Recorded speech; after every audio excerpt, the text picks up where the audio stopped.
నిమిషం sir. Okay. మిత్రులారా, పెద్దలారా, అందరికీ గుడ్ ఈవినింగ్. లో కార్బ్ స్కూల్ ప్రశ్నలు సమాధానాల సెషన్కి అందరికీ స్వాగతం. Resource person doctor PV Satyanarayana గారు, లో కార్బ్ అడ్మిన్ టీమ్, అలానే డాక్టర్ సోమరాజ్ గారు, ఇంకా ఇతర డాక్టర్లు, పెద్దలు, లో కార్బ్ ఫాలోవర్స్ అనేక మంది ఈరోజు ఈ సెషన్లో జాయిన్ అయి ఉన్నారు. Very good evening everyone. గత 6 సెషన్స్గా మనం హృద్రోగానికి సంబంధించి ఎల్సిహెచ్ఎఫ్ డైట్ ఏ విధమైన అప్లికేషన్స్ కలిగి ఉంది, the applications of LCHF diet and heart diseases అనే విషయాలు డాక్టర్ పివి సత్యనారాయణ గారు చాలా వివరంగా మాట్లాడున్నారు. హృద్రోగం వెనక ఉన్న బేసిక్ ప్యాథోఫిజియాలజీ దగ్గర ప్రారంభించి ఆ ప్యాథోఫిజియాలజీ ఆధారంగా తక్కువ పిండి పదార్థాలు, మాంసకృతులు, ఆరోగ్యకరమైన కొవ్వులుతో కూడిన ఆహారం ఈ ప్యాథోఫిజియాలజీని రివర్స్ చేయడానికి, తద్వారా హృద్రోగాల్ని నివారించడానికి ఏ విధంగా ఉపయోగపడుతుంది అనేది దాని వెనుక ఉన్న ఫిజియాలజీ ఆధారంగా అనేక ర్యాండమైజ్ కంట్రోల్ ట్రయల్స్తో పాటుగా మెడికల్ రీసెర్చ్ని కోట్ చేస్తూ చాలా వివరంగా మనకు వివరించి ఉన్నారు గత 6 సెషన్స్లో. ఈ సందర్భంలో కోడిగుడ్డు పచ్చ సొన తినడం దగ్గర నుంచి, ఆహారంలో కొవ్వులు దగ్గర నుంచి, షుగర్స్ ఏ రకమైన పాత్ర పోషిస్తాయి హృద్రోగాన్ని నివారించడంలో, అలానే హృద్రోగాన్ని కలగజేయటంలో చక్కెరలు, రిఫైన్డ్ పిండి పదార్థాలు ఇటువంటి పాత్ర పోషిస్తాయి. ఇటువంటి విషయాలన్నీ చాలా డీటెయిల్డ్గా ఈ 6 సెషన్స్లో చర్చకు వచ్చాయి. ఈ రోజున సెషన్లో మనం ఈ అంశాలకు సంబంధించి హృద్రోగం, ఎల్సిహెచ్ఎఫ్ డైట్, ఇంటర్మీడియట్ ఫాస్టింగ్, ఈ అంశాలకు సంబంధించి నిర్దిష్టంగా మన సభ్యుల నుంచి ప్రశ్నలను ఆహ్వానించి ఉన్నాం. గత కొద్ది రోజులుగా మన గ్రూప్స్ అన్నిటిలోనూ ప్రశ్నలను ఆహ్వానిస్తూ ఈ సెషన్ గురించి వివరిస్తూ పోస్టులు పెడుతూ వచ్చాం. అలానే ఈ సెషన్లో కొద్దిమంది మిత్రులు ఎవరైతే కన్సిస్టెంట్గా లో కార్బ్ డయట్ ఫాలో అవుతూ ఉన్నారో ఆ మిత్రులు కూడా మనతో జాయిన్ అయి ఉన్నారు. ఇప్పుడు హాజరైన సభ్యుల్లో ఎవరైనా డాక్టర్ పివి సత్యనారాయణ గారిని ప్రశ్నించాలనుకుంటే ఇక్కడ హ్యాండ్ రైజ్ అనే ఆప్షన్ ద్వారా కానీ, లేదా మీ ప్రశ్నని చాట్ బాక్స్లో టైప్ చేయడం ద్వారా కానీ మీ ప్రశ్న అడగవచ్చు. అయితే మిత్రులందరికీ ఒక మనవి ఏంటంటే, మనం మొదటి నుంచి అనుసరిస్తున్నదే ఇది. వ్యక్తిగతమైన ఆరోగ్య సమస్యలకి పరిష్కారాలు ఇవ్వటం అనేది మొత్తంగా లో కార్బ్ స్కూల్ ఉద్దేశం కాదు.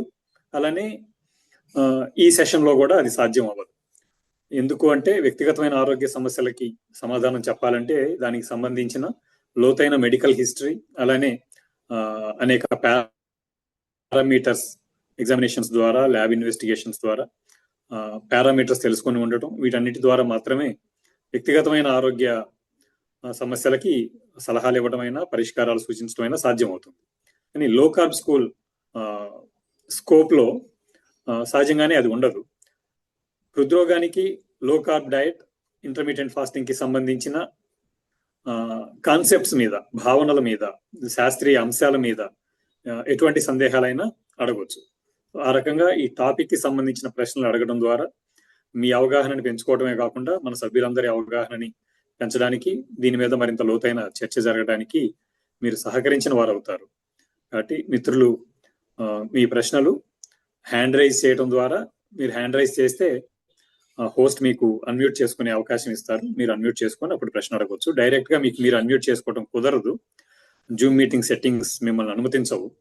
ముందుగా మీరు ఇక్కడ హ్యాండ్ రైజ్ చేయాల్సి ఉంటుంది. అప్పుడు హోస్ట్ మీకు అవకాశం కల్పిస్తారు. ఇంకొక పద్ధతి ఏంటి అంటే, ఇక్కడ చాట్ బాక్స్ లో మీరు ప్రశ్నని పోస్ట్ చేయడం ద్వారా మీ ప్రశ్న మా దృష్టికి తీసుకురావచ్చు. దాన్ని మేము చదివి వినిపిస్తాము.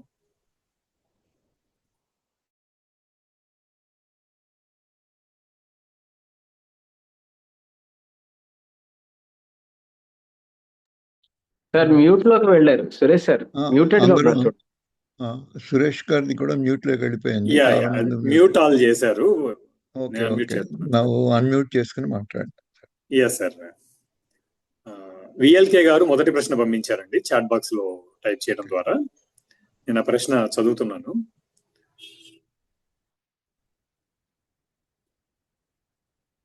ఇన్సులిన్ రెసిస్టెన్స్ లేకుండా ఎవరికైనా హృద్రోగం వచ్చే అవకాశం ఉందా, హార్ట్ స్ట్రోక్ వచ్చే అవకాశం ఉందా అనేది విఎల్కే గారి ప్రశ్న. చాలా మంచి ప్రశ్న అండి. కొన్ని కొన్ని ఫెమిలియల్ హైపర్ కొలెస్ట్రాలీమియా అనే కొన్ని కండిషన్స్ ఉన్నాయి. అట్లాగే కొన్ని బ్రాడ్ అబ్నార్మాలిటీస్, కంజెనిటల్ డిఫెక్ట్స్తో పాటు కూడుకున్నటువంటి కొన్ని సిండ్రోమ్స్ అవి ఉన్నాయి. వాటిలో ఇన్సులిన్ సంబంధం లేకుండా కూడా హార్ట్ అటాక్స్ వచ్చే అవకాశం ఉంటుంది.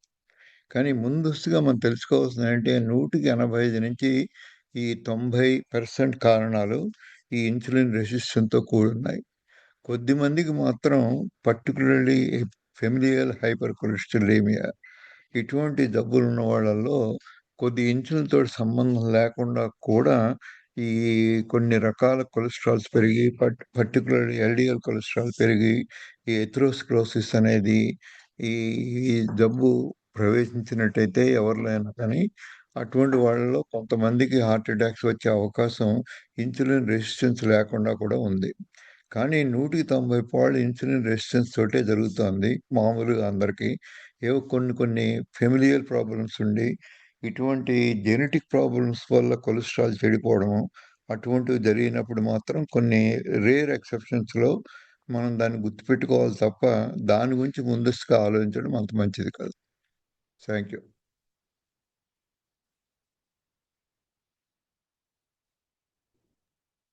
Thank you sir.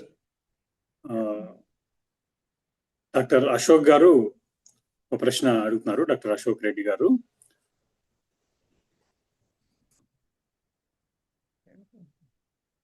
ప్రశ్న ఇంగ్లీష్ లో ఉందండి, నేను దాన్ని తెలుగులో అనువదించి అడుగుతున్నాను.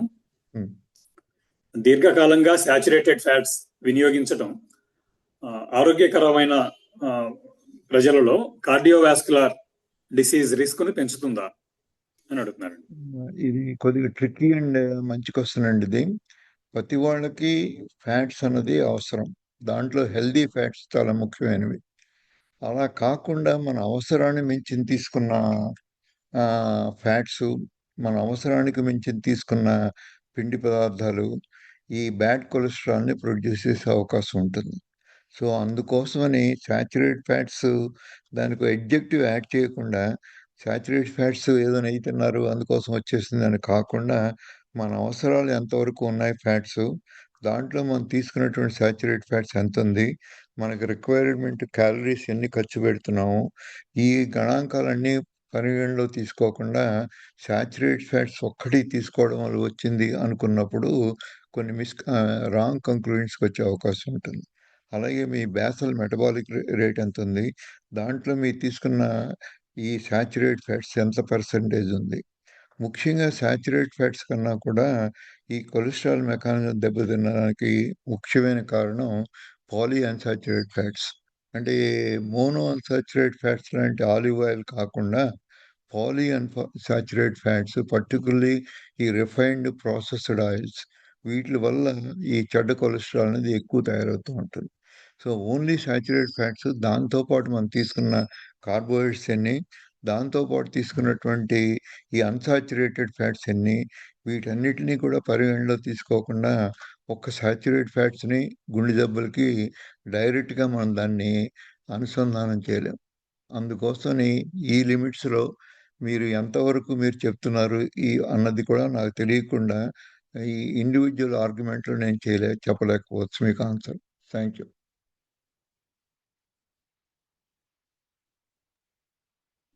Thank you sir. మరో ప్రశ్న విఎల్కే గారు అడుగుతున్నారు. కొందరు సోషల్ మీడియా ఇన్ఫ్లుయెన్సర్లు రోజుకి 4 లీటర్లు మంచినీళ్లు తాగాలని సూచిస్తూ ఉన్నారు. ఇది సరైనదేనా? రోజుకి ఎంత నీరు తాగాలి అని అడుగుతున్నారు. నాకు తెలిసిన చాలా ఫిజియలాజికల్గా చాలా మందికి 4 లీటర్లు చాలా ఎక్కువ అవుతాయండి. ఇన్సెన్సిబుల్ లాసెస్ మీ మొత్తం బ్యాలెన్స్ అంతా తీసుకున్నా కానీ 1.8 టు ది 2. అలాగే కాస్త హార్డ్ లేబరర్స్, ఎండ్లో పనిచేసేవాళ్ళు, ఎక్కువ స్వెట్ చేస్తున్న వాళ్ళు మ్యాక్సిమం ఉంటే 2.5 దాకా అవసరం వస్తుంది. 4 లీటర్లు అవసరం వచ్చేటువంటి అంత కష్టపడి పనిచేయడం అన్నది ఈ మధ్య కాలంలో చాలా రేర్. అందుకోసం మనం తెలుసుకోవాల్సింది ఏంటంటే వీటిలో వీటన్నిటినీ కూడా మనం ఎంత వాడుకుంటున్నాం, ఎంత ఖర్చు పెడుతున్నాం అన్న ఈ బ్యాలెన్స్ చేస్తే తప్ప యూజువల్‌గా ఇవన్నీ అందరూ చేసుకోవాల్సిన అవసరం లేదు. మనకి థర్స్ట్ అన్నది ఒక ఇంపార్టెంట్ మెకానిజం. మన బ్రెయిన్ అవసరాలు ఎక్కువున్నాయి వాటర్‌కి అనంటే మనం తప్పనిసరిగా బ్రెయిన్ నుంచి స్టిమ్యులేషన్స్ వస్తాయి. అలాగే మీరు తీసుకున్న వాటర్‌ని ఏడీహెచ్ అనే ఒక హార్మోన్ ఉంటుంది. బ్రెయిన్ ద్వారా వస్తుందది. ఈ హార్మోన్ తీసుకున్న మీరు ఎంత వాటర్ తీసుకొని, మీ ఎంత అవసరాలుంటే, అంత అవసరాలకి సరిపడా కన్జర్వ్ చేసి, యూరిన్‌ని కాన్సంట్రేట్ చేయడం, యూరిన్ అవుట్‌పుట్ తగ్గించడం, అలాగే స్వెట్‌ని తగ్గించడం, ఇలా ఎన్నో రకరకాల ప్రక్రియలు చేసి శరీరం బ్యాలెన్స్‌ని మెయింటైన్ చేసుకుంటుంది. ఒకవేళ హెల్తీ కిడ్నీస్ ఉండి, మీరు 1.5 లీటర్స్ అవసరమైనప్పుడు 2 లీటర్లు తాగినా, ఇంకాస్తంత ఎక్కువ యూరిన్ ప్రొడ్యూస్ అవుతుంది తప్పిస్తే, అంతకన్నా ఎక్కువ ప్రమాదాలు జరగవు. అలా కాకుండా కిడ్నీ కూడా దెబ్బతిని, దానికి ఎఫిషియన్సీ తగ్గిపోయి, మీకు కావాల్సినంత అవుట్‌పుట్‌ని కంట్రోల్ చేసే శక్తి మీ కిడ్నీలో దెబ్బతిన్నప్పుడు, అప్పుడు ప్రమాదాలు జరుగుతాయి. అలాగే హార్ట్ ఫెయిల్యూర్ ఉంటుంది. కొద్దిమందికి హార్ట్ ఫెయిల్యూర్ ఉన్నప్పుడు, మేము మెజర్ చేసి 800, 1 లీటర్ మించకుండా చూస్తాం. అలాగే వాటర్ ఒకటే కాకుండా లిక్విడ్స్ అన్ని కాఫీలో తాగే పాలు, అలాగే మిగతా ఉన్నటువంటి చారులో పోసేటువంటి లిక్విడు, కూరల్లో ఉన్నటువంటి లిక్విడ్ ఇవన్నీ కూడా పరిగణలో తీసుకోవాలి తప్ప, మనం తాగుతున్న వాటర్ ఒక్కటి పరిగణలో తీసుకోకూడదు. ఎందుకంటే మిగతా పదార్థాల్లో చాలా పదార్థాల్లో మీకు వాటర్ అన్నది ముఖ్యమైన కాంపోనెంట్. సో, వీటన్నిటిని పరిగణలో తీసుకోవడం, ఇవన్నీ ఎంత అవసరం వస్తాయి బాడీకి అంత ఖచ్చితమైన మెజర్‌మెంట్స్ చేయలేం. అందుకోసమని మనం ఉన్న థర్స్ట్‌ని ఎక్కువ డిపెండ్ అయ్యి, మిగతా సిస్టమ్స్ అన్నీ బాగా పనిచేస్తున్నప్పుడు కొద్దిగా అటు ఇటు అయినా బాడీ అడ్జస్ట్ చేసుకోవాలి. కానీ అలాగే కిడ్నీ ఫెయిల్ అయ్యో, హార్ట్ ఫెయిల్ అయినప్పుడు ఈవెన్ కొద్ది ఎక్కువైనా గానీ అది ఈ సిస్టమ్స్ కరెక్ట్ చేయలేవు. అవి ఎడీమాగాను, ఆయాసంగాను ఇవన్నీ రిఫ్లెక్ట్ అవుతాయి. సో, అందుకోసమని ఎటువంటి పరిస్థితుల్లో మనం ఈ చేస్తున్నాము, మనకి ఇంతకుముందున్న ఆరోగ్య పరిస్థితులు ఎలా ఉన్నాయి, మన కిడ్నీ ఎలా ఉంది, మన హార్ట్ ఎలా ఉంది, మన లివర్ ఎలా ఉంది, ఇటువంటి సిస్టమ్స్ ఈ వాటర్ బ్యాలెన్స్‌ని కంట్రోల్ చేస్తాయి. వాటిలన్నీ లేదు నార్మల్‌గా ఉన్నప్పుడు కాస్త అటు ఇటు 1.5-2 లీటర్స్ దాకా తాగినా, ఓ రోజు ఎక్కువ యూరిన్ అవుతుంది. లేకపోతే ఇంకో రోజు తక్కువ అవుతుంది తప్ప, అది అంత అధిక దుష్ప్రభావాలు మాత్రం ఉండవు. సో, మనం ఏ స్థితిలో చేస్తున్నాము, మనకున్న కండిషన్ ఏమిటి, ఏ ఆర్గన్స్ ఎలా పనిచేస్తున్నాయి అన్నది తెలుసుకున్న తర్వాత 3 లీటర్లు అవసరమా, 4 లీటర్లు అవసరం ఉందా అని నిర్ణయిస్తాం. అలాగే కొద్దిమందికి డయేరియా వచ్చి, డీహైడ్రేషన్ వచ్చి ఫ్లూయిడ్ బ్యాలెన్స్ అన్నీ అప్సెట్ అయినప్పుడు 3, 4 లీటర్లు కూడా సరిపోకపోవచ్చు. అందుకోసం మనకి ఏ కండిషన్‌లో, ఏ పరిస్థితుల్లో అన్నది డిఫైన్ చేయకుండా యూనిఫార్మ్‌గా అందరినీ 3, 4 లీటర్లు తాగమంటే 4 లీటర్లు తాగు, 5 లీటర్లు తాగడం అది ఎన్నో చెడు ప్రభావాలు కలుగజేసే అవకాశం ఉంటుంది. Thank you. Okay sir. తర్వాత ప్రశ్న అశోక్ రెడ్డి గారు అడుగుతున్నారు. Main stream doctors saturated fats చాలా చెడ్డవని చెబుతూ ఉన్నారు. మరొక వైపున ఎల్సిహెచ్ఎఫ్ ని సమర్థిస్తున్న ప్రచారం చేస్తున్న డాక్టర్లు సాచురేటెడ్ ఫ్యాట్స్ వాడమని చెబుతూ ఉన్నారు. సాధారణ ప్రజలకు ఇది కన్ఫ్యూజన్ కలగజేస్తుంది. దీనిని ఎలా అర్థం చేసుకోవాలి, ఈ కన్ఫ్యూజన్ ని ఎలా పరిష్కరించుకోవాలి అని అడుగుతున్నారండి. ఇది చాలా ముఖ్యమైనదండి ఇది. ప్రత్యేకించి ఇది రోజు కూడా మేము మాట్లాడుతున్న పేషెంట్లతో కూడా ఇదే ప్రాబ్లమ్ ఫేస్ చేస్తున్నాం. చాలామందికి ఎన్ని సార్లు చెప్పినా సాచురేటెడ్ ఫ్యాట్స్ పర్టిక్యులర్‌లీ కార్బోహైడ్రేట్స్‌తో కలిపి తిన్నప్పుడు ఎక్కువ ప్రమాదాన్నిస్తాయి మనకి. ముఖ్యంగా ఈ కార్బోహైడ్రేట్స్ కూడా మన అవసరాన్ని మించి తిన్నప్పుడు అవి కూడా సాచురేటెడ్ ఫ్యాట్స్‌గా మారతాయి. సో, దాంతో పాటు మనం తీసుకున్న సాచురేటెడ్ ఫ్యాట్సు, ఈ ఎక్స్‌ట్రాగా తిన్న కార్బోహైడ్రేట్స్ అన్నీ మారిన సాచురేటెడ్ ఫ్యాట్సు ఇవన్నీ కలిసి పామిటిక్ యాసిడ్ ముఖ్యంగా బాడీలో మనం సాచురేటెడ్ ఫ్యాట్స్ తిన్నా అవి ఫ్యాటీ యాసిడ్స్‌గా విడిపోయి శరీరంలోకి లోపలికి అబ్జార్బ్ అయినప్పుడు సాచురేటెడ్ ఫ్యాట్స్‌గా వెళ్ళవు. అది బేసిక్ ఫ్యాటీ యాసిడ్స్‌గా విడిపోతాయి. అలాగే అటువంటి వాటిలో పామిటిక్ యాసిడ్, స్టీరిక్ యాసిడ్ ఇవి మన శరీరంలో కొవ్వులో ఉండేటువంటి లాంగ్ చైన్ ఫ్యాటీ యాసిడ్స్. ఇవన్నీ వాటిని యాజ్ ఇట్ ఈస్‌గా మనం తీసుకోలేం. అలాగే మనం తీసుకున్నటువంటివి ఇవన్నీ ఖర్చయిపోయిన తర్వాత మిగిలినటువంటివి అలాగే కార్బోహైడ్రేట్స్ ఎక్స్ట్రాగా తిన్నవి కూడా ఈ లాంగ్ చైన్ ఫ్యాటీ యాసిడ్స్గా మారి అవి కూడా స్టీరిక్ యాసిడ్, పమిటిక్ యాసిడ్ ఈ రూపంలోనే మనం ఎక్కువ స్టోర్ చేసుకున్నటువంటి మన శరీరంలో ఉండే కొవ్వు. మనం తీసుకున్న సాచురేట్ ఫ్యాట్స్లో చాలా రకరకాలు ఉంటాయి. ఈ ఫ్యాటీ చైన్స్ 16 దగ్గర నుంచి ఈ 20 దాకా ఉండే ఫ్యాటీ యాసిడ్ చైన్స్ అన్నీ కూడా సాచురేట్ ఫ్యాట్స్ కింద వస్తాయి. కానీ అవన్నీ స్టోరేజ్ ఫామ్లో ఉండవు. ఈ 16, 17, 16 కన్నా ముందుండే ఈ 14 ఇవన్నీ కూడా ఎప్పుడైతే ఈ 18, 20 ఆ ప్రాంతాలకు వెళ్తాయో అవి ముఖ్యంగా స్టీరిక్ యాసిడ్, పామిటిక్ యాసిడ్ ఇవన్నీ స్టోరేజ్ ఫామ్లోకి వెళ్తాయి. ఇవన్నీ ముఖ్యంగా మనం తీసుకున్న స్టోరేజ్ ఫామ్లోకి వెళ్ళేవన్నీ మనం తిన్నటువంటి కార్బోహైడ్రేట్స్, ఎక్సెస్ కార్బోహైడ్రేట్స్ అవి ఈ విధంగా మారతాయి. కానీ మనం తిన్న ఫ్యాట్స్ అన్ని విడిపోయి ఈ ఫ్యాటీ యాసిడ్స్గా విడిపోయి అబ్జార్బ్ అయ్యి అవి ఏ విధంగా ఎక్కడ అవసరం అనుకుంటే అక్కడ మనం ఖర్చు పెట్టుకున్న తర్వాత అవి వెళ్ళి మళ్ళీ కార్బోహైడ్రేట్ పూల్లో కలుస్తాయి. సో తిన్న ఫ్యాట్లో ఉన్నటువంటి సాచురేటెడ్ ఫ్యాట్స్ ఎక్సెస్గా తిన్నటువంటి కార్బోహైడ్రేట్స్ లివర్లో ఒక పూల్ ఫామ్ అవుతుంది, ఫ్యాటీ యాసిడ్ పూల్గా. అక్కడి నుంచి మన అవసరాలను బట్టి తీరగా మిగిలిన ఎక్స్ట్రా ఫ్యాట్స్ అన్నీ కూడా ఈ విధంగా స్టోర్ అవుతాయి. దాంట్లో ఎడిపోస్ టిష్యూ, ఈ ఫ్యాటీ టిష్యూలు ముఖ్యంగా స్టోర్ అవుతాయి. అది ఆ స్టోరేజ్ స్పేస్ నిండిపోతే దాంట్లో దాచుకోలేని పరిస్థితి వస్తే నెక్స్ట్ వెళ్ళేది లివర్లో వెళ్తాయి, ఫ్యాటీ లివరు. అది కూడా నిండిపోతే మజిల్లోకి ఇంట్రామయో కార్డియల్ మయోఫైబ్రిల్ ఫ్యాటీ టిష్యూ అవి కూడా నిండిపోతే ఇంకా అది స్పిల్ ఓవర్ అవుతూ ఉంటాయి కొంత బాడీ బ్లడ్లో. అప్పుడు మనం వీటిని కొలిచినప్పుడు ట్రైగ్లిసరైడ్స్ పెరగడము, అలాగే మిగతా ఉన్నటువంటి లాంగ్ చైన్ ఫ్యాటీ యాసిడ్స్ పెరగడము, ఇవన్నీ కూడా మనకు బ్లడ్ మార్కర్స్ తెలుస్తాయి. కానీ ఇవన్నీ జరగకముందే చాలా వరకు ఇవన్నీ మనం అంత తేలిగ్గా గుర్తించలేము. ఇవన్నీ కూడా లివరు, అబ్డామిన్లో ఉన్న ఫ్యాటు, అలాగే విసరల్ ఫ్యాట్ అంటారు. వీటిలో ఉన్నవన్నీ కూడా ఇవి అబ్జార్బ్ చేసి కొంతవరకు స్టోర్ చేసి ఎప్పుడు అవసరం వస్తే అప్పుడు మళ్ళీ కరిగించి మళ్ళీ అవసరానికి ఇచ్చేంత వరకు ఈ సాచురేటెడ్ ఫ్యాట్సే ఉపయోగపడతాయి.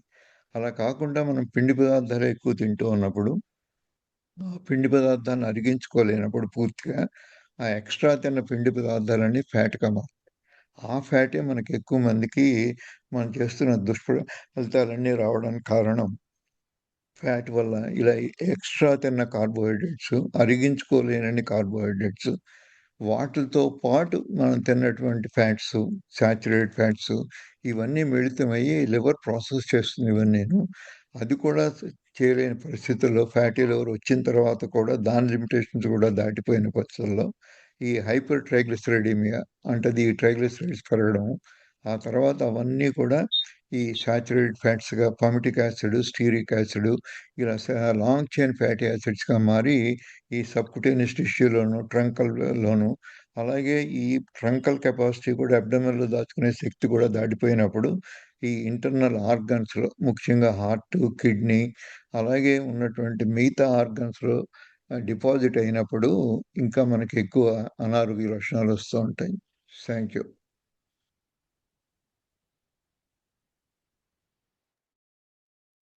Thank you sir, such an elaborate answer. తర్వాత అశోక్ రెడ్డి గారే మరొక ప్రశ్న అడుగుతున్నారు. ఎల్సిహెచ్ఎఫ్ డయట్ ప్రారంభించే ముందు చెక్ చేసుకోవలసిన లిపిడ్ ప్రొఫైల్ పారామీటర్స్ ఏమిటో వివరించగలరు? ఈ పారామీటర్స్ ని ఎన్ని రోజులకు ఒకసారి చెక్ చేసుకుంటూ ఉండాలి?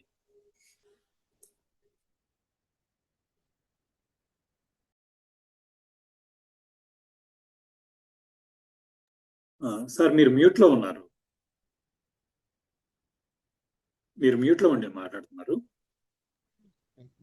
Okay, now am I clear? Yes sir. దీంట్లో ఏంటంటే ఎక్కువ మందికి ఈ ట్రైగ్లిసరైడ్స్ ఫస్ట్ ఎక్స్ప్రెషన్ ఎంత ట్రైగ్లిసరైడ్స్ ఎక్కువ ఉంటే చాలామంది దీన్ని అసలు సీరియస్ కొలెస్ట్రాల్ కాంపొనెంట్గా కూడా గుర్తించరు. ఈ ట్రైగ్లిసరైడ్స్ 100 కన్నా ఎక్కువ ఉన్నాయి అంటే అవన్నీ కూడా ట్రైగ్లిసరైడ్స్ని మనం వాడుకోగా మిగిలిపోయినవన్నీ కూడా ఈ బ్యాడ్ ఫ్యాట్ కేటగిరీలోకి వెళ్ళే అవకాశం ఉంటుంది. అదే ట్రైగ్లిసరైడ్సే ఇంకోటి ఎల్డిఎల్ అనే కొలెస్ట్రాల్గా మారుతుంది. ఈ ట్రైగ్లిసరైడ్స్ అన్నది మనకి బ్లడ్లో ఒక 2-3 గంటల కన్నా ఎక్కువ ఉండవు. కానీ ఎల్డిఎల్ అన్నది 48 గంటల దాకా ఉంటుంది. మిగతా ఉన్న హెచ్డిఎల్, ఎల్డిఎల్ ఇవన్నీ కూడా చాలా తక్కువ సేపు బ్లడ్లో సర్క్యులేట్ అవుతాయి. ఒక ఎల్డిఎల్ మాత్రమే చాలా ఎక్కువ గంటలు సర్క్యులేట్ అవుతూ ఉంటుంది. సో మనం తిన్న ఆహార పదార్థాలు లివర్ ప్రాసెస్ చేసి ఆ ఎక్స్ట్రాగా ఉన్నటువంటి ఈ ఫ్యాటీ యాసిడ్స్ని ట్రైగ్లిసరైడ్ లోపంగాను విఎల్డిఎల్ అంటారు, వెరీ లో డెన్సిటీ లైపోప్రోటీన్స్, వీటి ద్వారాను రక్తంలోకి పంచిపెడుతుంది.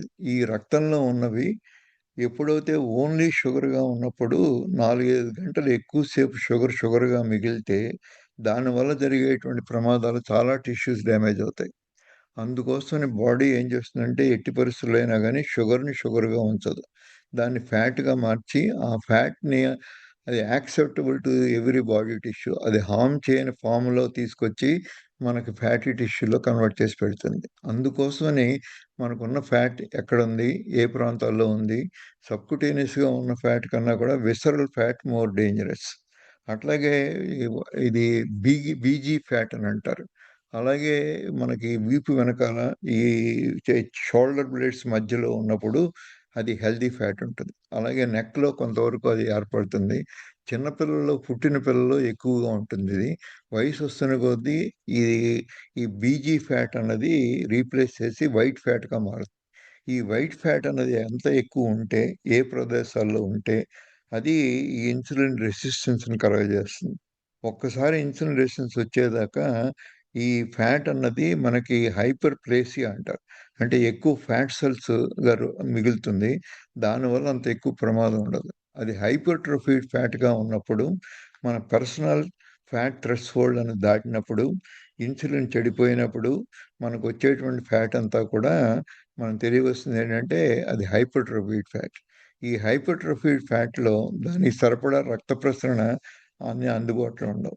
ఎప్పుడైతే ఫ్యాట్ సెల్కి మధ్యలో ఉన్న ఈ రక్త ప్రసరణ ఏదైతే వెసల్స్లో జరుగుతుందో అది కంప్రెస్ అయినప్పుడు దానికి సరిపడా ఆహారం కానీ, సరిపడే న్యూట్రియంట్స్ కానీ, సరిపడే ఎన్నో బ్లడ్లో అందవలసినవి అందవు. ఆ విధంగా డీపర్ పార్ట్ ఆఫ్ ది టిష్యూస్లో ఈ ఎక్కడైతే సర్క్యులేషన్ తగ్గిందో అక్కడ అవి ఆ సెల్స్ న్యూట్రిషన్ కాంప్రమైజ్ అవుతాయి. ఆ విధంగా అవి ఇష్కీమియానో లేకపోతే చచ్చిపోయిన సెల్స్, డెడ్ సెల్స్ కానీ మిగిలినప్పుడు అవి టాక్సిటీని కలగజేస్తాయి. దాన్నే లైపోటాక్సిటీ అంటారు. ఆ లైపోటాక్సిటీ అన్నప్పుడు మనకి ఎక్కువ ప్రమాదాలు జరుగుతాయి. అప్పుడే ఇన్సులిన్ రెసిస్టెన్స్ పెరిగిపోతుంది. మనకు ఉండవలసిన ఇన్సులిన్ సరిగ్గా పనిచేయకపోవడము. అలాగే లైపోటాక్సిటీ వల్ల చాలా ఎంజైమ్స్ కూడా అది వాళ్ళు చేయవలసిన పనులన్నీ చేయలేకుండా ఉంటాయి. లావుగా ఉన్న వాళ్ళందరికీ లైపోటాక్సిటీ ఉండాలని లేదు. అందుకోసం ఎవరికైతే లైపోటాక్సిటీ ఉందో వాళ్ళలోనే ఈ స్థూలకాయం అనేది ప్రమాదం చేస్తుంది. లైపోటాక్సిటీ లేకుండా హైపర్ ప్లేసియా అంటే నెంబర్ ఆఫ్ సెల్స్ పెరుగుతున్నంత కాలము ఫ్యాట్ చేరినా కానీ వాళ్ళకి ఏమీ నష్టం లేదు. ఇంకా అది ఇన్సులేషన్గా వస్తుంది. తర్వాత అది ఒక రకమైన ఇన్సూరెన్స్ వాళ్ళకి. వాళ్ళకి ఎప్పుడైనా కానీ దీని నుంచి శక్తిగా మార్చుకోగలరు. వాళ్ళకి ఏ అనారోగ్య సమస్యలు ఉండవు. అందుకో ఒబేస్గా ఉన్న వాళ్ళలో కూడా ఒక 15% మందికి ఏ అనారోగ్య సమస్యలు ఉండవు. కానీ మిగతా 85% హైపర్ట్రోఫీడ్ ఫ్యాట్ ఉంటుంది. అది నెక్రోజ్ అవుతూ ఉంటుంది. ఆ నెక్రోజ్ అయినప్పుడు కొన్ని విష పదార్థాల్ని అవి విడుదల చేస్తాయి, వాటినంతట వాటి రక్షించుకోవడం కోసం. సో అటువంటి విష పదార్థాల వల్ల మనకి మిగతా టిష్యూస్ డ్యామేజ్ అయ్యి, ఆ విధంగానే మన బ్లడ్‌లో మార్కర్స్ కొలిచినప్పుడు ఎడిపోనెక్టిన్ ముఖ్యమైనది. ఎడిపోనెక్టిన్ తగ్గుతోంది అంటే ఆ ఫ్యాట్‌కి సరిపడేటువంటి న్యూట్రియంట్స్ అందట్లేదు అంది. అలాగే IL-6, అలాగే ఈ ఉన్నటువంటి మిగతా ఎడిపోనెక్టిన్, ఇటువంటి హార్మోన్స్ అన్నీ మారుతున్నాయి అంటే ఇది ముఖ్య కారణం ఆ ఎడిపోస్ టిష్యూకి సరిపడా బ్లడ్ సప్లై లేదు అని మాత్రం ఇండైరెక్ట్‌గా మనకు తెలుస్తూ ఉంటుంది. సో అప్పటిదాకా వాటిని అలౌ చేసినా ఒక్కసారి ఈ మార్కర్స్ దెబ్బతిన్నప్పుడు మన శరీరంలో మిగతా ఉన్నటువంటి టిష్యూని కూడా వాటిని దెబ్బతీసి మనకి ఎన్నో అనారోగ్య సమస్యలు కలుగజేస్తాయి. ముఖ్యంగా అందరూ భయపడే హార్ట్ డిసీజ్‌కి, ఈ కొలెస్ట్రాల్‌కి, ఈ లైపోటాక్సిటీకి ఉన్న రిలేషన్‌షిప్ కొలెస్ట్రాల్ కన్నా కూడా ఈ ఉన్న చెడ్డ కొలెస్ట్రాల్ ఏ విధంగా ఫార్మ్ అవుతోంది, ఏ విధంగా ఎడిపోనెక్టిన్ లెవెల్స్ తగ్గిపోతున్నాయి, IL-6 పెరుగుతోంది, ఇవి తార్కాణాలుగా తీసుకున్నప్పుడు మంచి ఫ్యాట్ ఉందా శరీరంలో, చెడ్డ ఫ్యాట్ ఉందో తెలుస్తుంది. అంటే ఫ్యాట్‌ని అన్నిటిని మనం తప్పు పట్టక్కర్లేదు. ఫ్యాట్ చాలా మంచిది. మన ఎన్నో అవసరాలు తీర్చడం కోసమే బాడీ కన్జర్వ్ చేయడానికి, ఆహార పదార్థాలు లేనప్పుడు ఉపయోగపడడానికి, కొన్ని కొన్ని డిసీజెస్ వచ్చినప్పుడు మనకి ఎక్కువ శక్తి అవసరం వస్తుంది. అటువంటి శక్తికి ఈ ఫ్యాట్ అన్నది ఉపయోగపడుతుంది. అంచేత ఫ్యాట్ అన్ని వేళలా చెడ్డది కాదు. అది ఎప్పుడు చెడ్డగా మారుతోంది అన్నది మనం గుర్తించి అప్పటి నుంచి ఆ చెడ్డ ఫ్యాట్ని కనుక ఎలిమినేట్ చేసినట్టయితే మనం మళ్ళీ మామూలు ఆరోగ్య పరిస్థితులు వచ్చే అవకాశం ఎంతైనా ఉంది. దీనికి మన సపరేట్ టెస్టులు ఉన్నాయి. ఇవన్నీ చేసి ఎప్పుడు ఈ ఫ్యాట్ చెడ్డ ఫ్యాట్గా మారుతోంది అన్నదాన్ని కూడా మనం గుర్తించవచ్చు. Thank you. కొద్దిగా ఎలాబొరేట్ అయినట్టుంది, కానీ బట్టి అవసరం ఉంది. ఎందుకంటే చాలా మందికి ఉన్న కన్ఫ్యూజన్, మంచి ఫ్యాటు చెడ్డ ఫ్యాటు ఏ విధంగా నిర్ణయిస్తారు ఏమిటి అన్నది.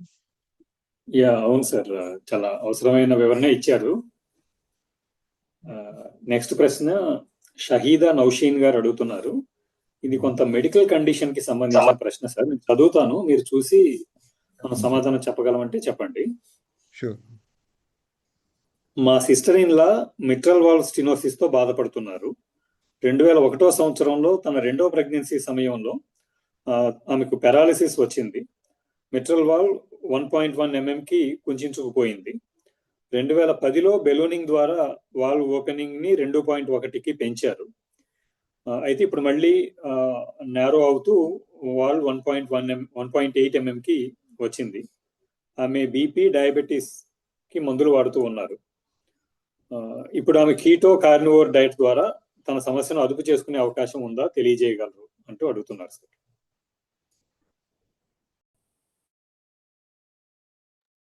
మ్యూట్ లో ఉన్నారు సార్.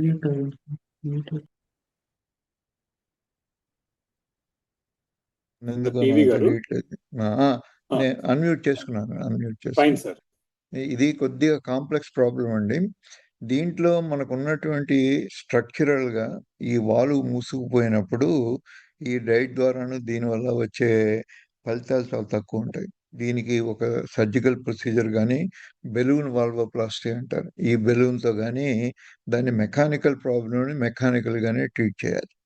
అంతేగాని ఇది డైట్ చేయడం వల్ల లేకపోతే బరువు తగ్గడం వల్ల ఇది అంత ఎక్కువ ఉపయోగపడదు. 1.8 అంటే కొంతవరకు టాలరేట్ చేయగలరు. ఇదే 1.4, 1.2కి వచ్చినప్పుడు ఎటువంటి అనే ఎక్కువ సందేహాలు లేకుండా వాళ్ళు గనక అవసరం వస్తే సర్జరీ అయినా చేసుకుని ఈ వాల్వ్ని రీప్లేస్ చేసుకోవడం మంచిది. అలా కాకుండా మధ్యలోనే కొంతవరకు వాల్వ్ సూటబుల్గా ఉండి అది లీకింగ్ కాని వాల్వ్ ఉన్నట్టయితే బెలూన్ వాల్వోప్లాస్టీ అంటారు. అంటే ఒక తొడలోంచి మనకి ఒక వైర్ పాస్ చేసి ఈ ఉన్న వాల్వ్ని నేరోగా ఉన్న వాల్వ్ని వెడల్పు చేయొచ్చు. సో అది ఇంతకుముందు చేస్తుంటారు వాళ్ళు. అందుకోసమే కొంతకాలం వాడికి రిలీఫ్ వచ్చింది. కానీ దీంట్లో మేజర్గా మనం తెలుసుకోవాల్సింది ఈ 1.8 కన్నా తగ్గితే 1.6, 1.2 ప్రాంతాలకు వస్తే అది మామూలు కార్యక్రమాలు చేసుకోవడం కూడా కష్టం అవుతుంది. అందుకోసమని వీటిల్లో సిమ్టమ్స్ ఉండి ఈ 1.8 ఉన్నా కానీ వాళ్ళు తక్షణం దానికి పరిష్కార మార్గం చూసుకుంటూ ఈ వాల్వ్ రీప్లేస్మెంట్ అన్నది చాలా చాలా విలువైంది. మళ్ళీ మామూలు సర్ఫేస్ ఏరియా ఇవ్వగలుగుతాము. వాళ్ళకున్న సిమ్టమ్స్ అన్నీ తగ్గే అవకాశం ఎంతైనా ఉంటుంది. సో దీంట్లో ఆల్రెడీ ఒకసారి పక్షవాతం వచ్చింది. ఈ పక్షవాతం ఎంతవరకు రికవర్ అయిందో కూడా నాకు తెలియదు. ఆ పక్షవాతం రావడం కూడా ఈ నారో వాల్వ్ ఉండడం వల్ల, దాని ముందు ఈ బ్లడ్ స్టేసిస్ ఉండడం వల్ల దాంట్లో క్లాట్స్ ఫామ్ అవుతాయి. ఆ క్లాట్స్ వెళ్ళడం వల్లే మనకి ఈ పెరాలసిస్ వస్తుంది. అందుకోసమని దీనికి యాంటీకోయాగులెంట్స్ అనేవి ముఖ్యంగా వాడతారు. అలా వాడినప్పుడు ఈ పెరాలసిస్ వచ్చే అవకాశం తగ్గుతుంది.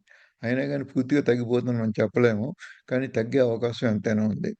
కానీ ముఖ్యంగా ఈ నారో వాల్వ్ ఉన్నంత కాలం ఆ రిస్క్ పెరుగుతూనే ఉంటుంది కానీ తగ్గదు. దీన్ని అర్జెంటుగా ఒక కార్డియాలజిస్ట్ ద్వారా తెలుసుకుని ఇది పరిపక్వానికి వచ్చేసింది, దీని ఇంతకన్నా ఆగితే ప్రమాదం అనుకున్నప్పుడు వెంటనే వాల్వ్ రీప్లేస్మెంట్ చేసుకోవడం మంచిది. Thank you. Thank you sir. Krishna గారు అడుగుతున్నారు, నాది బరువు ఐడియల్ వెయిట్ లోనే ఉంది కానీ బీపీ తక్కువగా ఉంది, ఇటువంటి సమస్యను ఎలా అడ్రస్ చేయాలి? చాలా మంచి. బీపీ తక్కువ అంటే ఎంత తక్కువ అనుకుంటున్నారో మాకు తెలియట్లేదు. అది దేని తక్కువ అనుకుంటున్నారు. తక్కువ బీపీ ఉంటే ఎక్కువ కాలం మంచిది. అందుకోసం ఎవరికైనా కానీ సిస్టాలిక్ బ్లడ్ ప్రెషర్ 90 కన్నా ఎక్కువ ఉండి అలాగే డయాస్టలిక్ ప్రెషరు అరౌండ్ 70 కన్నా ఎక్కువ ఉంటే అది ఐడియల్ బీపీ. అలా ఎంతకాలం మీరు మెయింటైన్ చేయగలిగితే అంత మంచిది. అందుకోసమని తక్కువ బీపీ ఉంది కాబట్టి మీకేదో సింప్టమ్స్ వచ్చేస్తాయని అనుకోవద్దు. తర్వాత తక్కువ, ఎక్కువ మంది ఇవన్నీ యావరేజ్ నంబర్స్. అందుకోసం ప్రజల్లో ఎక్కువ మందిని మనం గుర్తించినప్పుడు ఈ నంబర్స్ అన్నవి యావరేజెస్. కొద్దిమంది ఇండివిజువల్స్ వాళ్ళకున్న పరిస్థితులను బట్టి, వాళ్ళకున్న మిగతా హార్మోన్స్‌ని బట్టి ప్రతి వాళ్ళకి ఒక రకమైన బీపీ సెటిల్ అవుతారు. అది ఏ సింప్టమ్స్ లేకుండా ఏ 100/70 ఉన్నా గానీ చాలా కాలం చాలామంది ఈ నార్మల్ ప్రశాంతమైన జీవితాన్ని గడపగలుగుతారు. కానీ ఎప్పుడైనా అది ఒక థ్రెషోల్డ్ దాటితే మనం తీసుకున్న ఆహార పదార్థాల వల్ల గానీ, మనం చేయకుండా ఉన్నటువంటి ఎక్సర్సైజ్ వల్ల గానీ, ఈ బీపీ చాలా ప్రభావితం అవుతుంది. అలాగే మన మానసిక ఆందోళనలు ఇవన్నీ కూడా మన బీపీని పెంచే అవకాశాలుంటాయి. సో, మనకున్నది అంతకుముందు ఏ పరిస్థితుల్లో మనకి మంచి చేస్తుంది అన్నది ఆ బేసిక్ మెజర్‌మెంట్ ఉన్నట్టయితే, దాని నుంచి డీవియేట్ అయ్యి 20, 30 పెరిగినా గానీ, ఒక్కోసారి ట్రీట్మెంట్ అవసరం వస్తుంది. అందుకోసమని రెగ్యులర్‌గా బీపీ చెక్ చేసుకొని, దాంట్లో జరిగేది 30 మిల్లీమీటర్ల కన్నా ఎక్కువ పెరుగుతోంది. ఈ ఏడాదిలోనే ఎక్కువ సార్లు అలా ఉంటోంది అనుకున్నప్పుడు, దీనికి డైట్ అయినా మార్చుకోవాలి. లేకపోతే మందులైనా వాడాల్సొస్తుంది. సో, వీటిలో ఏది అనుకూలంగా ఉంటే వాళ్ళ పద్ధతిలో కానీ ఆ బీపీని అలా హైగా ఉంచడం అంత మంచిది కాదు. Thank you. Thank you sir. అయితే కృష్ణ గారు మీరు ఇస్తున్న వివరణకి ఆయన అనుబంధంగా మరొక సమాచారం అందించారు. ఈ బీపీ తక్కువగా ఉండడం వల్ల గిడ్డీనెస్ వస్తుంది నాకు అని చెప్తున్నారు. దాంతో పాటు ఇంకా ఎలక్ట్రోలైట్స్ అవి మారుతూ ఉండుంటాయండి. ఒక్క బీపీయే 100, 90 ఉన్నా గానీ చాలామంది దాన్ని కోప్ అప్ చేయగలుగుతారు. ఈ ఐడియల్ వెయిట్ ఎంతుందో వాళ్ళు తెలుసుకోవాల్సిన అవసరం ఉంది. తర్వాత స్ట్రక్చరల్ అబ్నార్మాలిటీస్ ఏమైనా ఉన్నాయేమో అవి కూడా తెలుసుకొని, ఈ ఆర్టరియల్ స్టెనోసిస్ ఉండి, ఒకవేళ లోయర్ లింబ్‌లో ఎక్కువ బీపీ ఉండి, అప్పర్ లింబ్‌లో తక్కువ బీపీ ఉన్నట్టయితే, అలాగే carotid disease, arch of aorta వాటిలో డిసీజ్ ఉండి, వాళ్ళ వయసెంత, ఇవన్నీ కూడా మనం పరీక్షలు చేయకుండా చెప్పే అవకాశం లేదు. అందుకోసం మేము దయవుంచి ఇండివిడ్యువల్ ప్రాబ్లమ్‌గా మాకు పోస్ట్ చేస్తే, ఆ ఉన్న పరిస్థితి అంతా నాకు తెలియనప్పుడు మేము తప్పుడు సలహాలు కూడా ఇచ్చే అవకాశం ఉంటుంది. దీనికి ఎంత వీలుంటే అంత స్పెషలిస్ట్‌ని కలుసుకొని, ఈ పరీక్షలను చేయించుకొని, మొత్తం పిక్చర్ అంతా ఇచ్చినప్పుడు కొంతవరకు మీకు కరెక్ట్ సలహా ఇచ్చే అవకాశం ఉంటుంది. అలా కాకుండా ఒక సింప్టమే పెట్టి, ఒక కండిషనే మీరు అది ఏ పరిస్థితుల్లో అలా వచ్చింది అని చెప్పడం కొద్దిగా కష్టమైన పని మాకు. అంత నాలెడ్జ్ నాకు లేదు. కొద్దిమందికి ఉండొచ్చేమో గానీ, ఈ బీపీ ఒక చేతిలో చూస్తే తక్కువుందంటే దానికి చాలా కారణాలుంటాయి. మిగతా బీపీ మిగతా చేతులు ఎలా ఉంది? మిగతా లోయర్ లింబ్‌లో ఎంతుంది? అలాగే కరోటిడ్ ఆర్టరీయల్ స్టెనోసిస్ ఉందా లేదా? దానివల్ల మీకు ఈ అన్‌కాన్షియస్‌నెస్, గిడ్డీనెస్ ఇవన్నీ వస్తున్నాయా? ఇలా ఎన్నో కారణాల వల్ల చాలా మట్టుకు సింప్టమ్స్ వస్తాయి. ఒక్క బీపీ ఒకటే అని అనుకోవద్దండి. అందుకోసమని మీరు పూర్తిగా పరీక్ష చేసుకొని, మొత్తం టోటల్ పిక్చర్ చెప్పినట్టయితే మనకి కొంతవరకు గెస్ చేసే అవకాశం ఉంటుంది. అలా కాకుండా ఇది అవుతవచ్చు, అదవ్వచ్చు. ఇన్ని పాసిబిలిటీస్ చెప్పడం వల్ల మీకు కన్‌ఫ్యూజను, మాకు పూర్తిగా క్లారిటీ ఇచ్చే అవకాశం తక్కువుంటుంది దాని మీద. Thank you. Thank you sir. Shreshtha అడుగుతున్నారు. నాది హెచ్‌డీఎల్ 37 ఉంది. హెచ్‌డీఎల్ పెంచుకోవడానికి ఏం చేయాలో వివరించగలరు? హెచ్‌డీఎల్ ఒక్కటే చెప్పడం కాదండి. దాంతో పాటు ఎల్‌డీఎల్ ఎంతుంది? దాంతో పాటు ట్రైగ్లిసరైడ్స్ ఎంతున్నయి? ఈ ట్రైగ్లిసరైడ్స్, హెచ్‌డీఎల్ రేషియో ఎంతుంది? ఇలా మొత్తం లిపిడ్ ప్రొఫైల్ అనేది తెలియకుండా ఏదో ఒక్కదాన్ని పట్టుకొని మనం తగ్గించడమా, పెంచడమా అన్న దాని గురించి ఎక్కువ ఆలోచించొద్దు. కానీ హెచ్‌డీఎల్ తక్కువుంది అంటే నార్మల్‌గా వాళ్ళకి ట్రైగ్లిసరైడ్స్ ఎక్కువే ఉండుంటాయి. 100 కన్నా ఎక్కువే ఉండుంటాయి. అలాగే ఎల్‌డీఎల్ కూడా ఎక్కువే ఉండుంటుంది. ఇవన్నీ నేను ఊహిస్తున్నాను అని కరెక్ట్ అవ్వాలని కాదు. కానీ మామూలుగా ఈ ప్యాటర్న్ ఎస్టాబ్లిష్డ్ ప్యాటర్న్ హెచ్‌డీఎల్ తక్కువుండే పరిస్థితుల్లో చాలామందికి ఉండవలసిన దానికన్నా ఎల్‌డీఎల్ ఎక్కువుంటుంది.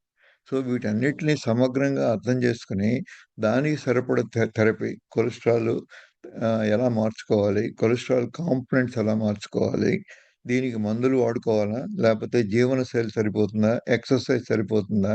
అన్నది ఉన్న టోటల్ పిక్చర్ తెలిసినప్పుడు మేము కొంతవరకు మంచి సలహా ఇచ్చే అవకాశం ఉంటుంది. ఇది అర్జెంటుగా మీరు ఈ లిపిడ్ ప్రొఫైల్ పట్టుకుని మీ అంతటి మీరు ట్రీట్ చేసుకోలేరు కాబట్టి ఒక తెలిసినటువంటి కార్డియాలజిస్ట్ కానీ లిపిడాలజీలో స్పెషలిస్టులు ఎవరైనా ఉంటే అటువంటి వాళ్ళ దగ్గర కానీ సలహా తీసుకోవాల్సిన అవసరం ఎంతైనా ఉంటుంది. టోటల్ పిక్చర్ చెప్పకుండా నా హెచ్డిఎల్ తక్కువ ఉంది అని అంటే మాత్రం అది చాలా కండిషన్స్లో హెచ్డిఎల్ తగ్గుతుంది. దానికి ఒక మందంటూ ప్రత్యేకించి ఇప్పటిదాకా లేదు. కొంతవరకు మిగతావన్నీ కరెక్ట్ చేసినప్పుడు హెచ్డిఎల్ మళ్ళీ పెరుగుతుంది.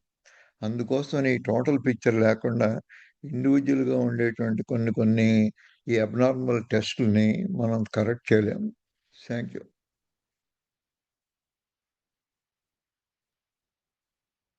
Thank you sir. Sharmila K గారు అడుగుతున్నారు, ఫైబ్రోమయాల్జియా ప్రభావం హార్ట్ పై ఎలా ఉంటుంది? ఫైబ్రోమయాల్జియాకి హార్ట్కి ఇవన్నీ కూడా ఒకే కారణంతో వస్తాయండి.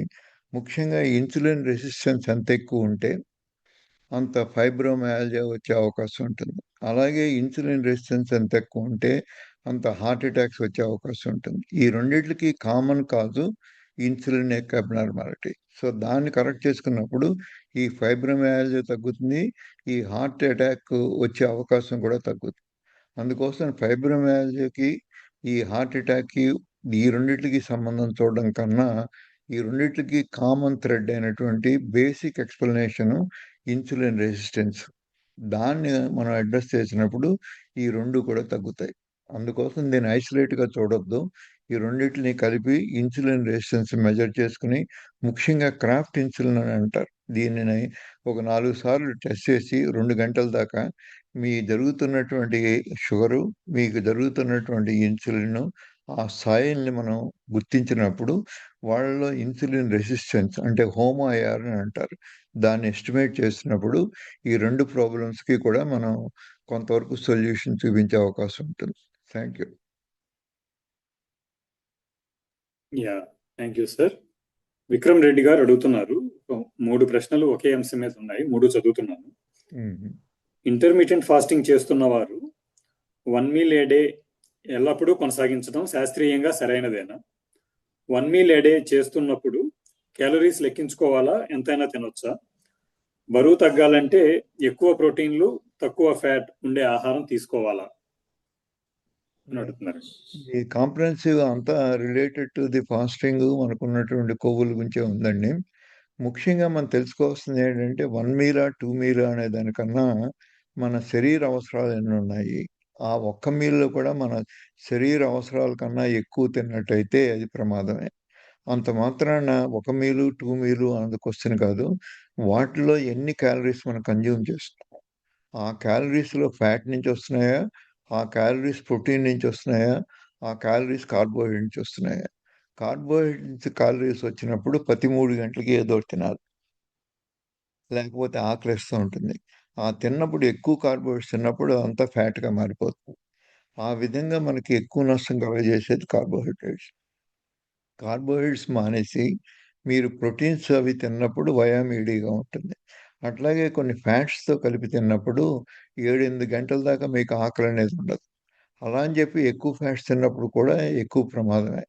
సో అందుకోసం మన బేసల్ మెటబాలిక్ రేట్ ఎంత ఉంది, ఆ బేసల్ మెటబాలిక్ రేట్కి ఎడిషనల్ మీకున్న యాక్టివిటీస్ ఎంత యాడ్ చేస్తాయి.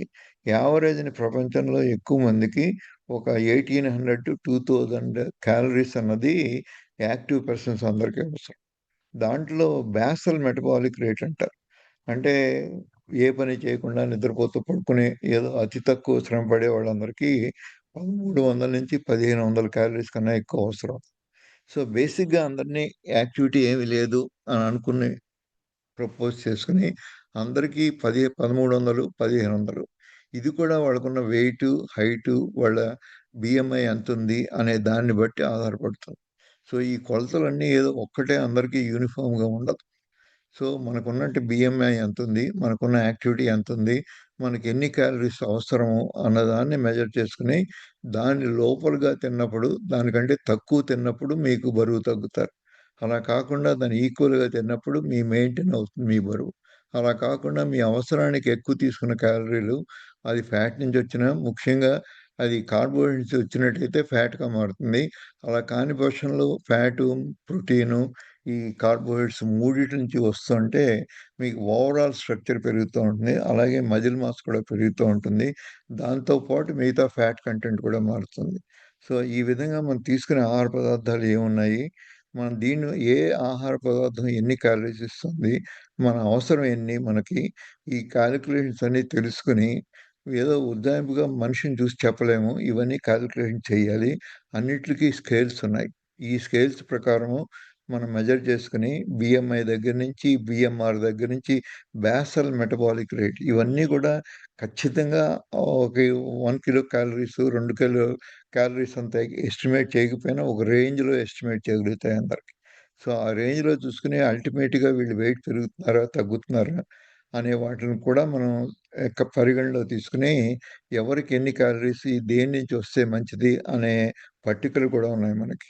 సో, వీటన్నిటిని కూడా పరీక్షలు చేసి వాళ్ళ బిఎంఆర్ బేసల్ మెటబాలిక్ రేట్ ఎంతుంది అని తెలుసుకొని వాళ్ళకి ఇవన్నీ కూడా అడ్జస్ట్ చేస్తాం. దీనికి ఇన్సులిన్ రెసిస్టెన్స్ ముఖ్యమైనది.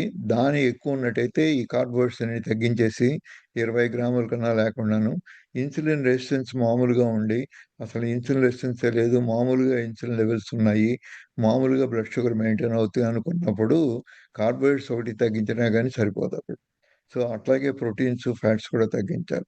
సో, ఈ నిర్ణయం మనం ఎలా తీసుకుంటాము అంటే, మనం చేసిన ఇన్సులిన్ టెస్టు, ఇన్సులిన్ రెసిస్టెన్సు, అది కలుగజేస్తున్నటువంటి బాడీలో జరుగుతున్న మార్పులు, వీటన్నిటిని సమగ్ర దృష్టిలో ఆలోచించి, మీకిది ఏ విధంగా ఎంత తగ్గిస్తే మంచిది అన్నదాన్ని మీ సూచనలుగా చెప్పగలుగుతాం.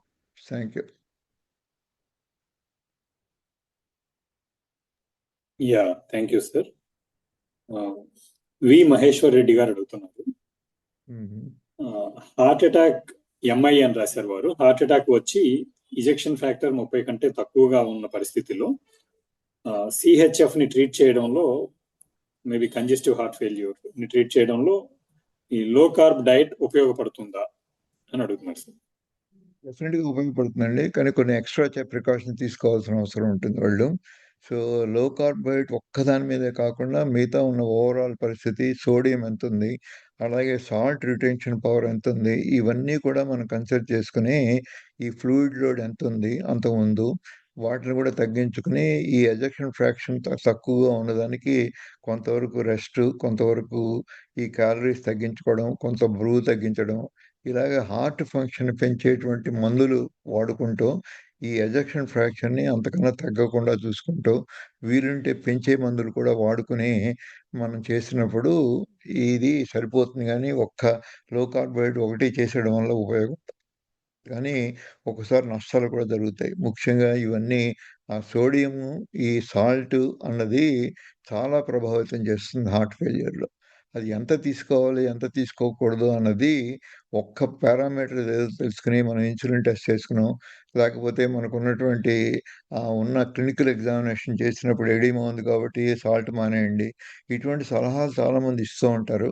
కానీ అవన్నీ కరెక్ట్ కాదని నా నమ్మకం. దానికి సరిపడా టెస్టులు చేసుకొని దానికి అనుగుణంగా మనం మెజర్ చేసుకున్న హార్మోన్స్ కూడా ఉంటాయి. అవన్నీ కూడా తెలుసుకొని, అప్పుడు మనం కంట్రోల్ చేసుకున్నప్పుడు ఎక్కువ ఉపయోగం ఉంటుంది. అవన్నీ తెలియకుండా సూపర్ఫిషియల్‌గా ఎడిమా ఉంది, లేకపోతే కాస్త కాళ్ళు వాస్తున్నాయి, సాల్ట్ తగ్గించండి అన్న సలహా అంత కరెక్ట్ అని నేను నమ్మట్లేదు. Thank you. Yeah! Yeah! Thank you sir. Vikram Reddy గారు అడుగుతున్నారు. ఇంటర్మిటెంట్ ఫాస్టింగ్ ప్రభావం గుండెపై ఎలా ఉంటుంది అని అడుగుతున్నారు. అంటే ప్రత్యేకంగా ఆరోగ్యవంతుల్లోనా, గుండె జబ్బు ఉన్న వారిలోనా అని మెన్షన్ చేయలేదు. జనరల్‌గా అడిగారు. నిజమే. కానీ ఇంటర్మిటెంట్ ఫాస్టింగ్ చేయడం వల్ల చాలా మట్టుకి మీకు ఆహ్, అబ్నార్మల్ ఫిజియాలజీ ఏమైనా ఉంటే కరెక్ట్ అయ్యే అవకాశం ఉంటుంది. ఏ ఏ ప్రాబ్లమ్స్ లేకపోయినా రిజువనేట్ చేసి సెల్ యొక్క కెపాసిటీని పెంచుకునే అవకాశం ఉంటుంది. ఫాస్టింగ్ చేయనప్పుడు ఏమవుతుందంటే సెల్‌లో కొన్ని డిటీరియరేట్ అయిపోయి, ఓల్డ్ అయిపోయి, ఇన్‌ఎఫిషియెంట్‌గా ఉన్న మైటోకాండ్రియా, ఇన్‌ఎఫిషియెంట్‌గా ఉన్న మెనీ ఆర్గనెల్స్ అని ఉంటాయి సెల్‌లో. అవన్నీ కూడా వాటిని వదులుచుకోవాలి అంటే ఫాస్టింగ్ ఒక్కటే దానికి సరైన మార్గం. అది లేకుండా చేసినప్పుడు ఈ ఉన్నటువంటి వేస్ట్ ప్రొడక్ట్స్ అన్నీ కూడా సెల్‌లో మిగిలిపోతూ ఉంటాయి. సో దానికోసమనే ఆరోగ్యవంతులు కూడా మీరు ఫాస్టింగ్ చేసినప్పుడు ఈ అవకాశాన్ని కల్పిస్తున్నారు. ఆ విధంగా మీకు ఆరోగ్యం కరెక్ట్ అవుతుంది. అలాగే కొంతమంది డెఫినెట్‌గా BMI తక్కువ ఉన్నవాళ్ళు, వయసు తక్కువ ఉన్నవాళ్ళు, అలాగే లేడీసు వీళ్ళందరూ కొన్ని జాగ్రత్తలు తీసుకోకుండా ఫాస్టింగ్ ఒకటే మార్గం అని చేసినట్టయితే కొన్ని ప్రమాదాలకు లోనవుతారు. అలాగే ఏదైనా ఆపరేషన్ చేయించుకున్న వెంటనే ఫాస్టింగ్ చేయడము, అట్లాగే వాళ్ళకి BMI ఆల్రెడీ 18 కన్నా తక్కువ ఉన్న వాళ్ళలో ఈ ఫాస్టింగ్ చేయడం ప్రమాదకరం. సో, అందుకోసం ఎవరు చేయాలి? ఎప్పుడు చేయాలి? అన్న దాన్ని కూడా దీని గురించి ఫాస్టింగ్ గురించి తెలిసిన డాక్టర్‌ని సంప్రదించి వాళ్ళు చేయొచ్చా? చేయకూడదా? అన్న దాన్ని నిర్ణయం తీసుకున్నప్పుడు అది అడాప్ట్ చేసినట్టయితే ఫాస్టింగ్ వల్ల ఎక్కువ ఉపయోగాలుంటాయి. అలా కాకుండా యూనివర్సల్‌గా అందరి ఫాస్టింగ్ చేసేస్తే వాళ్ళకి వేస్టేజ్ వస్తుంది. తర్వాత ఈ తిన్న కొద్దిపాటి వాళ్ళకి సరిపోయిన అవసరాలు తీర్చలేకపోతే బాడీ వేస్టింగ్ అవుతూ ఉంటుంది. అలాగే కొన్ని రోజులు పోయిన తర్వాత స్టార్వేషన్‌లోకెళ్తారు. Chronic starvation. ఇది ఫాస్టింగ్ అనేది వాలంటరీ. ఎంతవరకు ఉపయోగమో అంతవరకే చేస్తాం. కానీ మన చేతిలో దాటిపోయిన తర్వాత వచ్చే ప్రాసెస్‌ని స్టార్వేషన్ అంటారు. ఆ స్టార్వేషన్ మన చేతిలో కంట్రోల్ ఉండదు. అప్పుడొచ్చే నష్టాలు చాలా ఎక్కువుంటాయి. అందుకోసం ఏ ప్రాసెస్‌లో ఉన్నాం? ఫాస్టింగ్‌లో ఉన్నామా? లేతే స్టార్వేషన్ ప్రాసెస్‌లో ఉన్నామా అని. స్టార్వేషన్ పెరిగిన కొద్దీ మన మనుగడే కష్టమవుతుంది. మన ప్రోటీన్ బ్యాలెన్స్ అంతా దెబ్బతింటుంది. సో, అందుకోసమని ఫాస్టింగ్ ఎలా చేయాలి? ఎంతవరకు చేయాలి? అన్నది వైద్యుల సలహా లేకుండా ఎవరికి వాళ్ళు నిర్ణయాలు తీసుకుంటే ఒక 48 గంటల దాకా చేస్తే పెద్ద ప్రమాదాలుండవు. 48 గంటలు మించి మీరు ఫాస్టింగ్ చేయాలి అంటే కొన్ని పరీక్షలు చేసుకోవడము, దీంట్లో కొద్ది అనుభవజ్ఞులైన డాక్టర్‌ని సంప్రదించి ఈ ఫాస్టింగ్ చేసిన వాళ్ళని చాలామంది చూసిన వాళ్ళని అది ఎందుకు చేస్తున్నారో, ఏ పర్పస్ కోసం చేస్తున్నారో, ఏ పర్పస్‌ని ఎలా మెజర్ చేసుకోవాలో తెలిసినప్పుడు ఈ ఫాస్టింగ్‌లో ఉపయోగాలుంటాయి. ముఖ్యంగా లేడీసు చాలా జాగ్రత్తగా ఉండాలి. వాళ్ళకి హార్మోనల్ ఇంబాలెన్స్ చాలా ఎక్కువుంటుంది. పర్టిక్యులర్‌లీ పీరియడ్స్ ఎవ్రీ మంత్ వాళ్ళకొచ్చి, ఆ జరిగిన హార్మోనల్ ఇంబాలెన్స్ వల్ల ఈ ఫాస్టింగ్ కూడా దాంతో జత చేరిస్తే ఎక్కువ నష్టాలు పొందే అవకాశం ఉంటుంది. అలాగే చిన్న పిల్లల్లో, వృద్ధుల్లో ఒక 50, 55 ఏళ్ళు దాటిన తర్వాత ఫాస్టింగ్ చేస్తే వాళ్ళకి ఫ్లెక్సిబిలిటీ చాలా తగ్గిపోతుంది. వాళ్ళల్లో కొంత లిమిటెడ్‌గా చేయకుండా ఎక్కువ రోజులు చేస్తే 36 గంటల కన్నా ఎక్కువ చేస్తే కొంత మెడికల్ అడ్వైస్ చేసుకొని, కొన్ని పరీక్షలు చేసుకొని, అప్పుడు మాత్రమే ఫాస్టింగ్ చేయాలి తప్ప, ఫాస్టింగ్ కొంతమందికి మంచిది కాబట్టి అందరూ 4, 5 రోజులు కంటిన్యూయస్‌గా ఫాస్టింగ్ చేయడం అనేది ప్రమాదం. ఎవరైనా సేఫ్‌గా 24 గంటల నుంచి 36 గంటల దాకా ఫాస్టింగ్ చేయొచ్చు. అంతకన్నా ఎక్కువ చేయాలి అనుకుంటే, మీరు మెడికల్ టెస్టులు చేసుకోవాల్సిన అవసరం. దీని గురించి అవగాహన ఉన్న వాళ్ళతోటి సంప్రదించి, మీరు అదే తెలియకుండా ఏ డయాబెటిస్ వాళ్ళు టైప్ 1 వాళ్ళు ముఖ్యంగా స్టార్వేషన్ గూడా చేస్తే, వాళ్ళ కీటోన్ బాడీస్ అవి పెరిగి రావాల్సిన ప్రమాదాలు చాలా తొందరగా వస్తాయి. సో, ఎన్నో జబ్బుల్లో మనకి తెలియవలసిందేంటంటే, ఫాస్టింగ్ వల్ల వచ్చే నష్టాలు కూడా ఉన్నాయి. సో, ఏ జబ్బులు లేవు అనుకున్నప్పుడు మాత్రమే మనం ఈ ప్రక్రియలన్నీ చేయాలి గానీ, ఆల్రెడీ కొన్ని ప్రాబ్లమ్స్ పెట్టుకొని, దానికి తోడు ఈ ఫాస్టింగ్ గూడా చేస్తే వాళ్ళు బాగుంది, వీళ్ళు బాగుపడ్డారు, వాళ్ళు బాగుపడ్డారని ఎక్కువ నష్టపోతాం మనం. సో, ముఖ్యంగా 18 ఏళ్లలోపు పిల్లల్ని నేను ఫాస్టింగ్ చేయమని రికమెండ్ చేయను. 18 ఏళ్ళు దాటిన తర్వాత వాళ్ళందరికీ కూడా మెడికల్ ఎగ్జామినేషన్ చేయించుకొని సేఫ్ అనుకున్నప్పుడు మాత్రమే చేయడం మంచిది. Thank you. Thank you sir. అది చాలా స్పష్టమైన సమాధానం. చాలా మందికి ఉపయోగపడుతుంది కూడా. విక్రమ్ రెడ్డి గారు ఇంకో ప్రశ్న అడుగుతున్నారు. బ్లడ్ ఇన్ఫెక్షన్స్ కి ఐరన్ డెఫిషియన్సీకి ఏదైనా సంబంధం ఉందా అని అడుగుతున్నారు. సారీ ఒకసారి నేను క్యాచప్ చేయలేదు. ఏంటి ఐరన్ డెఫిషియన్సీకి? ఐరన్ డెఫిషియన్సీకి బ్లడ్ ఇన్ఫెక్షన్ అని రాశారండి. బ్లడ్ ఇన్ఫెక్షన్ కి ఏమైనా సంబంధం ఉందా? కొన్ని బ్లడ్ ఇన్ఫెక్షన్ వల్ల ఐరన్ డెఫిషియన్సీ రావచ్చు, కాదనట్లేదు. ఆ విధంగా ఉండే అవకాశం ఎంతైనా ఉంది. కానీ డెఫినిట్‌గా ఈ హిమోగ్లోబిన్ తగ్గింది అనుకున్నప్పుడు యావరేజ్ హ్యూమన్ బీయింగ్స్‌కి మామూలుగా 7, 8 అంతకన్నా తగ్గితే ఎక్కువ సార్లు ప్రాబ్లమ్ వస్తుంది. అలా కాకుండా ఓ 10, 11, 12 ఈ ప్రాంతాల్లో ఉన్నప్పుడు కొద్ది తేడాలున్నా గానీ వాళ్ళకి కొద్దిగా నీరసం రావడము, ఫెటీగ్ ఉండడం, తొందరగా అలసిపోవడం ఇటువంటి లక్షణాలు కొన్ని బయటపడతాయి. కానీ గ్రాస్‌గా అంత అవుతే ఏ 10, 11, 12 ఉన్నప్పుడు అంత ఎక్కువ ఉండదు. అలాగే చాలామందికి అడల్ట్ మేల్‌లో 13, 14, 15, 16 దాకా కూడా చాలా సార్లు ఏ ప్రమాదం లేకుండా చూస్తాం. కానీ 16 నుంచి పెరిగింది అంటే అవి కూడా ప్రాబ్లమ్స్ ఇచ్చే అవకాశం. సో మనకున్న వయసు ఎంత, మనకున్న బాడీ సర్ఫేస్ ఎంత, మనకున్నటువంటి ఒక్క హీమోగ్లోబిన్ ఒకటే కాకుండా మనకు ఐరన్ సోర్స్ ఎలా ఉన్నాయి, అలాగే B12 ఎంత ఉంది, వీటితో కూడా వాడు ఇచ్చేటువంటి హీమోగ్రామ్లో ఇచ్చే ప్రతి టెస్ట్ ఇంపార్టెంట్. వాటన్నిటిని అర్థం చేసుకుని ఇంటర్ప్రిట్ చేస్తే ఏ టైప్ ఆఫ్ ఎనీమియా ఉంది అన్నది తెలుసుకుని ఆ ఎనీమియాని కరెక్ట్ చేసుకునే అవకాశం ఎంతైనా ఉంటుంది. దీనికి మామూలుగా ఏదో ఉజ్జాయింపుగా సూచనలో మనం చెప్పి దీని ప్రాబ్లం సాల్వ్ చేసే అవకాశం లేదు. వీలుంటే హెమటాలజిస్ట్ను లేకపోతే గుడ్ ఫిజిషియన్ను లేకపోతే ఇవన్నీ తెలిసినటువంటి మిగతా వాళ్ళను మీరు సంప్రదిస్తే తప్ప ఈ ప్రాబ్లమ్స్ అంత ఈజీగా సాల్వ్ కావు. Thank you. Okay sir. Ashok garu అడుగుతున్నారు, బహుశా కొంతమంది సభ్యులు అశోక్ గారికి పర్సనల్ గా. విక్రమ్ రెడ్డి గారే ఇంకో క్వశ్చన్ కూడా ఉంది. LCH లో కార్బ్ ఇంటేక్ ఎంతవరకు పరిమితం చేయాలి? Okay sir. అది అంటే మీ వరుసలో మారిందా లేకపోతే ఏంటి?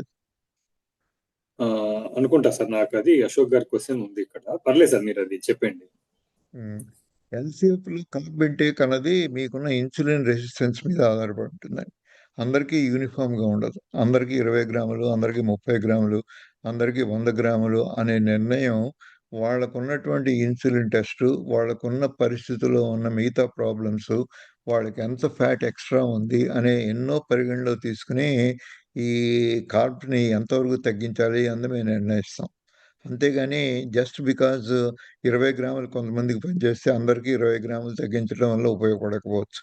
కొద్దిమందికి 40, 50 గ్రాములు తిన్నా వాళ్ళకి ఏ ప్రమాదం చేయకపోవచ్చు. కానీ కొద్దిమందికి 20 గ్రాములు అవసరమైన వాళ్ళకి 40 గ్రాములు తిన్నప్పుడు కొద్దిగా ఇనీషియల్గా కొద్దిగా మంచి జరిగిన తర్వాత ప్లాటూకి వచ్చి అది అక్కడి నుంచి మంచి జరగడం మానేస్తుంది. సో ఇది ఇండివిజువల్గా చేయవలసింది తప్ప యూనిఫామ్గా అందరికీ ఒక 20 గ్రాములు అన్నది అంతకన్నా తక్కువ 15 గ్రాములు మినిమం ఇచ్చినప్పుడు ఎక్కువ మందికి ప్రాబ్లం సాల్వ్ అవుతుంది, మోర్ దెన్ 90%.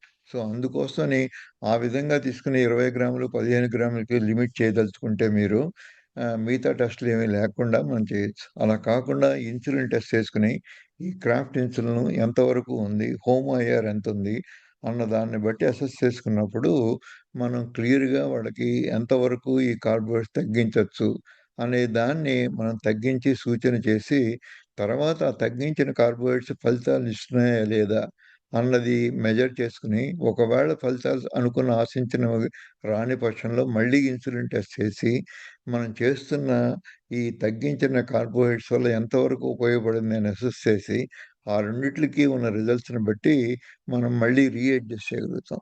అందుకోసం లేదా ఒకసారే కాదు, ఈ టెస్ట్ అవసరం వస్తే మన రిజల్ట్స్ బాగుండకపోతే 2-3 సార్లు అయినా చేసి మన ఈ కాప్స్ని అడ్జస్ట్ చేయవలసిన అవసరం ఉంటుంది. అంటే ఖచ్చితంగా అందరికీ హ్యూమన్ బీయింగ్స్ అందరికీ ఈ ఒక్కటే ఫార్ములా అని ఎవరన్నా చెప్తే దాన్ని నమ్మకండి. Thank you. Okay, yeah, thank you sir. తరువాత ప్రశ్న అశోక్ గారి నుంచి వచ్చింది. బైపాస్ సర్జరీ జరిగిన పేషెంట్స్ కి LCHF డైట్ ని మనం సూచించవచ్చా? అటువంటి రోగుల కోసం ఒక డీటెయిల్డ్ ప్లాన్ ఆఫ్ యాక్షన్ సూచించగలరా? సూచించవచ్చండి, కానీ ఎన్ని రోజుల తర్వాత వాళ్ళు చేయాలి బైపాస్ సర్జరీ అన్న తర్వాత ఇది క్వశ్చన్. వాళ్ళు పూర్తిగా రికవర్ అయ్యి దాని నుంచి సర్జరీ యొక్క కాంప్లికేషన్స్ ఏమీ లేకుండా మామూలు వర్క్ చేసుకుంటున్నప్పుడు వాళ్ళు స్టార్ట్ చేయొచ్చు. ఎంత లేదన్నా కానీ సర్జరీ అయిన తర్వాత నా అనుభవంలో కనీసం 2-3 నెలలైనా వాళ్ళకి పడుతుంది. ఆ 2-3 నెలలు ట్రై చేయకుండా 2-3 నెలల తర్వాత బైపాస్ సర్జరీ తర్వాత ఇటువంటి ప్రోగ్రామ్స్ వాళ్ళు నార్మల్గా ఉంది, హార్ట్ ఫంక్షన్ నార్మల్గా ఉంది, వాళ్ళకి వేరే ప్రాబ్లమ్స్ ఏమీ లేవు అనుకుని వూండ్ బాగానే హీల్ అయింది, దానివల్ల మిగతా వచ్చే కాంప్లికేషన్స్ ఏమీ లేవు అనుకున్నప్పుడు 2-3 నెలల తర్వాత చాలామంది స్టార్ట్ చేసే అవకాశం ఉంటుంది. కానీ వాళ్ళకి ఏమైనా ఇన్ఫెక్షన్ ఉండి వాళ్ళకు ఉన్నటువంటి వూండ్ సరిగా హీల్ కాక వాళ్ళకి వేరే ప్రాబ్లమ్స్ ఏమైనా వస్తే సర్జరీ వల్ల కానీ సర్జరీతో అనుబంధంగా ఉండే కొన్ని కాంప్లికేషన్స్ వస్తే అది వెంటనే ఈ LCHF డైట్ చేయడం అంత మంచిది కాదు. Thank you. Yeah, thank you sir. Lakshmi గారు అడుగుతున్నారు, medium carbohydrates, medium saturated fats MCMF diet అనేది హై కార్బోహైడ్రేట్, లో సాచురేటెడ్ ఫ్యాట్ డైట్ అది ఈ రెండిట్లో ఏది ఎక్కువ ప్రమాదకరం అని అడుగుతున్నారు సార్. ఎంసీఎంఎఫ్ అండ్ హెచ్సిఎల్ఎఫ్. నాకు విజ్ఞానాన్ని క్షమించాలి. ఈ మీడియం కార్బోహైడ్రేట్స్ ఏమిటో నాకు తెలియదు. వాళ్ళు ఏ రేంజ్లో దాన్ని మీడియం కార్బోహైడ్రేట్స్ అంటారు. లో కార్బోహైడ్రేట్ కొంతవరకు నాకు అర్థమవుతుంది. మీడియం కార్బోహైడ్రేట్స్ అంటే ఆ లెవెల్ ఎంత అన్నది నాకు తెలియదు. అది మామూలుగా లో కార్బోహైడ్రేట్ అంటే 20-40 గ్రాముల దాకా చెప్తారు స్టాండర్డ్ ప్రకారం. మీడియం కార్బోహైడ్రేట్స్ అంటే అది బేస్ అయ్యి 100-150 దాకా కూడా ఉండొచ్చు. సో అటువంటివి మనం ప్రిడిక్ట్ చేసే అవకాశం లేదు. అది చేసి ఆ మీడియం కార్బోహైడ్రేట్స్తో పాటు ఈ సాచురేట్ ఫ్యాట్స్ వాడుతూ మీడియం సాచురేట్ ఫ్యాట్స్ ఇది కూడా ఈ పదం కూడా కొద్దిగా నాకు కన్ఫ్యూజన్గానే ఉంది. మీడియం సాచురేట్ ఫ్యాట్స్ అంటే మిడిల్ చైనా లేకపోతే లాంగ్ చైనా షార్ట్ చైనా ఏంటి ఇవన్నీ కొద్దిగా నాకు ఈ లాంగ్వేజ్ కొద్దిగా అర్థం కావట్లేదు. నన్ను క్షమించాలి దానికి. అది కనుక కరెక్ట్గా ఎక్స్ప్రెస్ చేయగలిగితే నా ఒపీనియన్ కొద్దిగా స్ట్రాంగ్గా చెప్పగలుగుతాను. హై కార్బోహైడ్రేట్ లో సాచురేట్ ఫ్యాట్ అన్నది డెఫినెట్గా ఇది హార్మ్ఫుల్. రోజు అందరం చేసేది ఇదే. దీనివల్లే ఎక్కువ నష్టాలు వస్తున్నాయి. గుండె జబ్బులు వస్తున్నాయి, ఫ్యాటీ లివర్ వస్తుంది, సిర్రోసిస్, మెలిగ్నెన్సీ. ఇప్పుడు మనం పొందుతున్న ఈ అభ్యుదయ సమాజంలో అమెరికా నుంచి ఇండియా దాకా ఈ హై కార్బోహైడ్రేట్ లో సాచురేట్ ఫ్యాట్ తినడం వల్ల వచ్చిన నష్టాలు ఇన్ని అని కాదు, మనకు వస్తున్న జబ్బులన్నిటికీ మూల కారణం ఇదే. సో దీన్ని అవాయిడ్ చేస్తే తప్ప మనం మిగతా వాటి గురించి అసలు ఆలోచించే అవకాశమే లేదు. ఈ డైట్ మాత్రం మోస్ట్ డేంజరస్. హై కార్బోహైడ్రేట్ లో saturate fat diet. Thank you.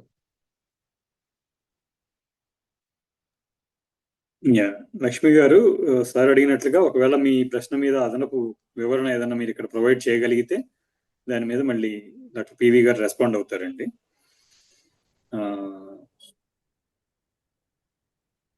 So doctor PV గారు, మనం గంట సేపటి నుంచి ఈ ప్రశ్నలు సమాధానాల సెషన్ చేస్తున్నాం సార్. మీరు గంట సేపటి నుంచి సమాధానాలు ఇస్తూ ఉన్నారు.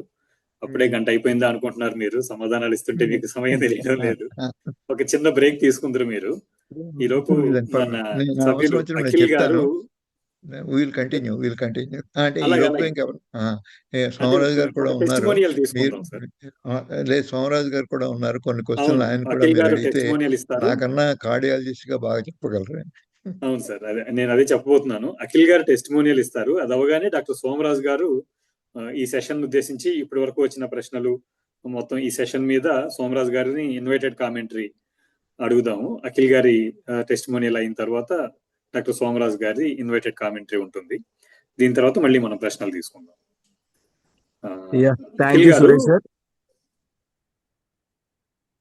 ప్లీజ్ అఖిల్ గారు. ఈరోజు మిత్రులారా, అఖిల్ గారు వెటర్నరీ అసిస్టెంట్ వెటర్నరీ సర్జన్ గా చేస్తూ ఉన్నారు. లో కార్బ్ అడ్మిన్ బృందంలో సభ్యులుగా ఉన్నారు. ఈ రోజు సెషన్ ని ఆయనే హోస్ట్ చేస్తూ ఉన్నారు. సో అఖిల్ గారు ఇప్పుడు తను పరిచయం చేసుకొని ఎల్సిహెచ్ఎఫ్ గురించిన తన అనుభవాలు మనకు వివరిస్తారు. అఖిల్ గారు please. Thank you Suresh sir, and good evening to everyone. Sir, నేను డాక్టర్ అశోక్ రెడ్డి సార్ దగ్గర వెటర్నరీ అసిస్టెంట్గా వర్క్ చేస్తున్నానండి. నాకు 2022 అప్పటి నుంచి కూడా కొంచెం నాకు హెల్త్ బాగాలేదండి. అది నేను డయాగ్నోస్ చేయించుకుంటే అది నాకు ప్యాంక్రిటైటిస్ అని చెప్పారు. సో ప్యాంక్రిటైటిస్ అనేసి చాలా మంది గ్యాస్ట్రో ఎంట్రాలజిస్ట్ దగ్గరికి వెళ్ళాను సార్. నియర్లీ నేను ఇక్కడ తణుకులో ఉంటాను, వెస్ట్ గోదావరి. సో మొత్తం తిరిగానండి, మొత్తం అన్ని హాస్పిటల్ తిరిగాను. అందరూ కూడా చెప్పేది ఏంటంటే ఫ్యాట్స్ ఎక్కువ తినొద్దు, దానివల్ల నీకు ఫ్యాటీ లివర్ వచ్చింది అండ్ ఇట్లా ప్యాంక్రిటైటిస్ రావడం ఇలా అది ఇది అని చెప్పారండి. అండ్ సరైన ఆన్సర్స్ అండ్ సరైన ట్రీట్మెంట్ ఏది కూడా నాకు అందలేదండి. అప్పటికప్పుడు యాంటీబయాటిక్స్ ఇవ్వడం, అంటే ఇన్స్టెంట్గా ఏదైనా రిజల్ట్ వచ్చేవి మాత్రం ఇచ్చేవారు తప్ప లాంగ్ టర్మ్లో ఏది కూడా అవ్వలేదండి. పర్మనెంట్గా ఏ సొల్యూషన్ రాలేదు. అలా నేను 1.5 year అలానే చాలా ఎపిసోడ్స్ ఆఫ్ ప్యాంక్రిటైటిస్ రావడం, నేను అలా ట్రీట్మెంట్ తీసుకోవడం, మళ్ళీ నార్మల్ స్టేజ్కి రావడం ఇలా అయింది. తర్వాత మా head doctor Ashok Reddy sir, veterinary assistant surgeon, వారు నాకు చిన్న సజెషన్ ఇచ్చారండి. ఇట్లా డాక్టర్ పివి సత్యనారాయణ సార్ ఉన్నారు, ఇట్లా ఒకసారి కలిసి ఒకసారి ఆయన సలహాలు తీసుకుందాం అన్నారు. సో నేను పివి సత్యనారాయణ సార్ని కలవడం జరిగింది. కలిసిన తర్వాత సార్ కొన్ని టెస్టులు చేశారు. ఇన్సులిన్ రెసిస్టెన్సీ ఎలా ఉంది ఏంటనేది కొన్ని టెస్టులు చేసి, అది ఫ్యాట్ ఇట్లా దీనివల్లే జరిగింది తప్ప ఇబ్బంది ఇన్సులిన్ రెసిస్టెన్సీ వల్ల తప్ప ఇంకేమీ కాదు. నువ్వు కొంచెం నేను ఎల్సిహెచ్ఎఫ్ డైట్ అని ఒకటి చెప్తాననేసి నాకు ఒక 2 సెషన్స్ ఆఫ్ ఎల్సిహెచ్ఎఫ్ డైట్ తీసుకున్నారు సార్ చెప్పారు.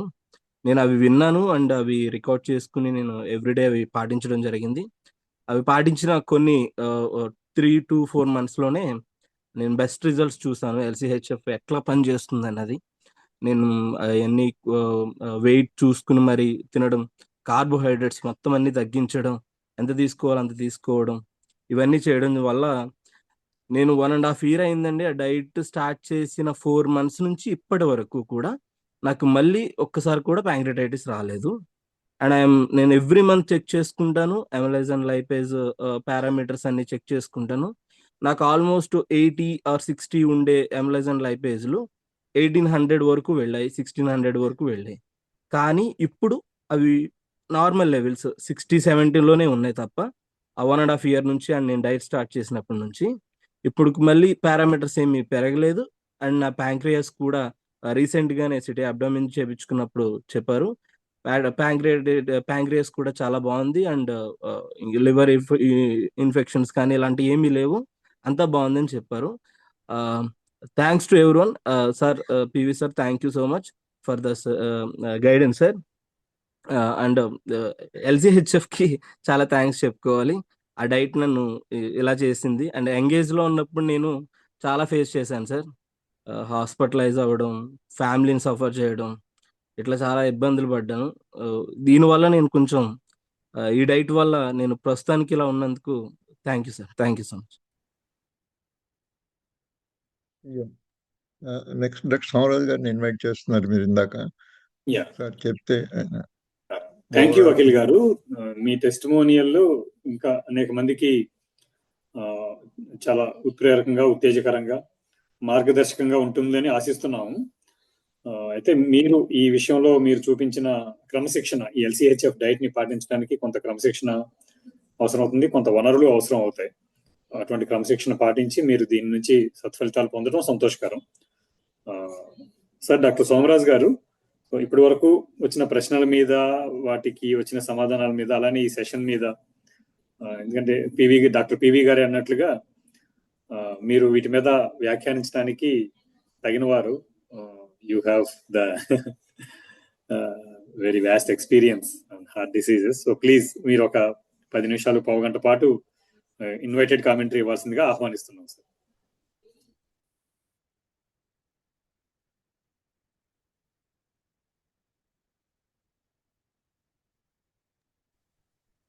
సార్ మాట్లాడుతున్నారా? మీరు మీ వాయిస్ రావడం లేదు.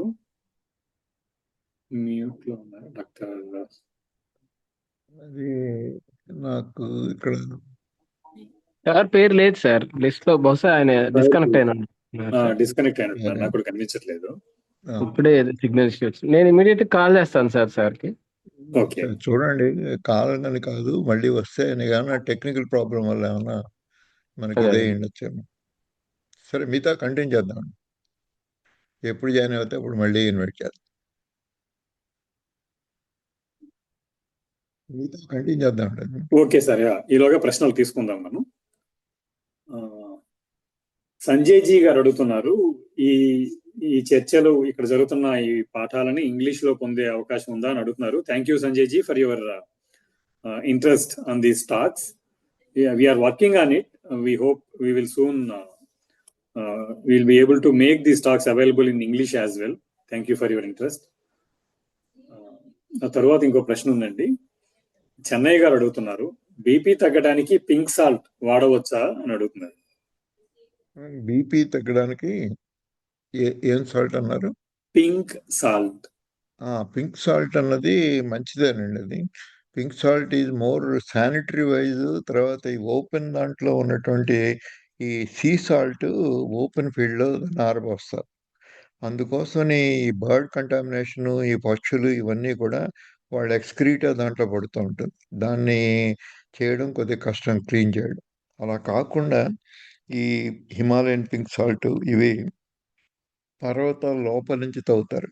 సో అందుకోసం ఇవన్నీ ఆల్మోస్ట్ ఈ కంటామినేషన్ లేకుండా ఉంటుంది కాబట్టి పింక్ సాల్ట్ ఈజ్ బెటర్. అట్లాగే దీంట్లో ఉన్న బేసిక్ కాన్స్టిట్యూయెంట్స్ ఉంటాయి ఈ సాల్ట్‌లో.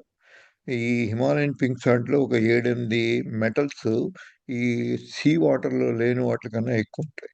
అందుకోసమని ఈ ఈ ఈ హిమాలయన్ పింక్ సాల్ట్ బెటర్ అని చాలామంది గుర్తిస్తున్నారు. Thank you. Okay sir.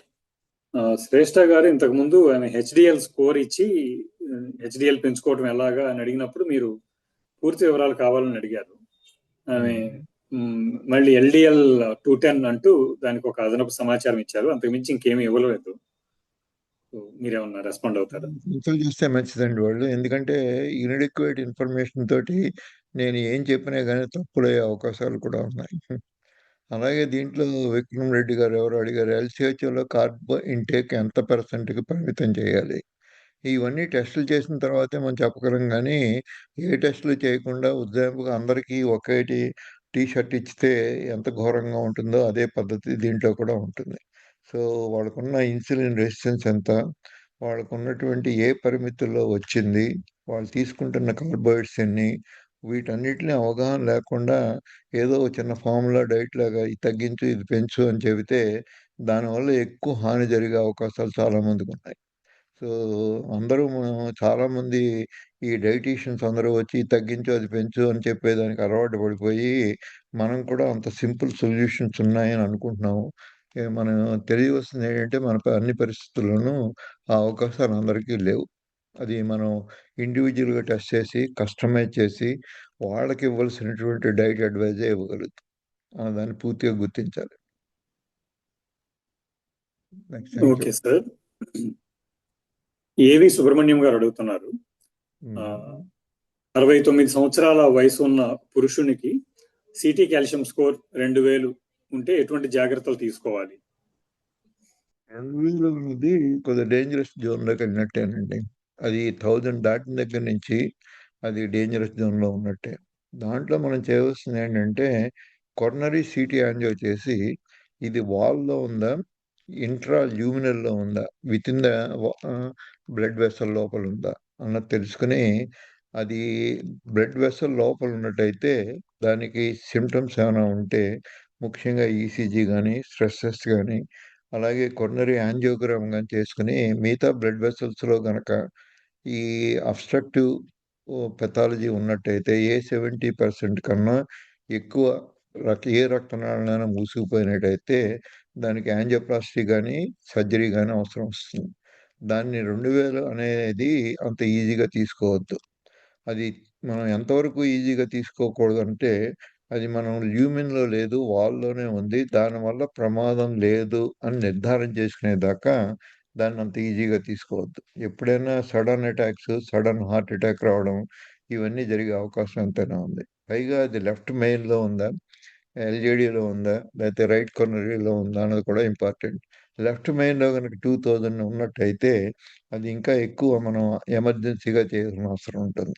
అదే రైట్ కార్నర్‌లోనో ఎక్కడో డిస్టల్ భాగంలో ఉన్నట్టయితే దాని గురించి అంత ఎక్కువ వర్రీ అవ్వక్కర్లేదు. తేలిగ్గా మనం తీసుకొని దాన్ని నిమ్మడంగా దాన్ని ఆ ప్రాబ్లమ్‌ని అడ్రెస్ చేయొచ్చు. అలా కాకుండా ఎల్‌జేడీలో ఉంటే అది కొద్దిగా మీడియా ఇన్ బిట్వీన్ మనకు వీలు చూసుకొని తొందరగా దాన్ని ఎక్కడుంది? ఎందుకుంది?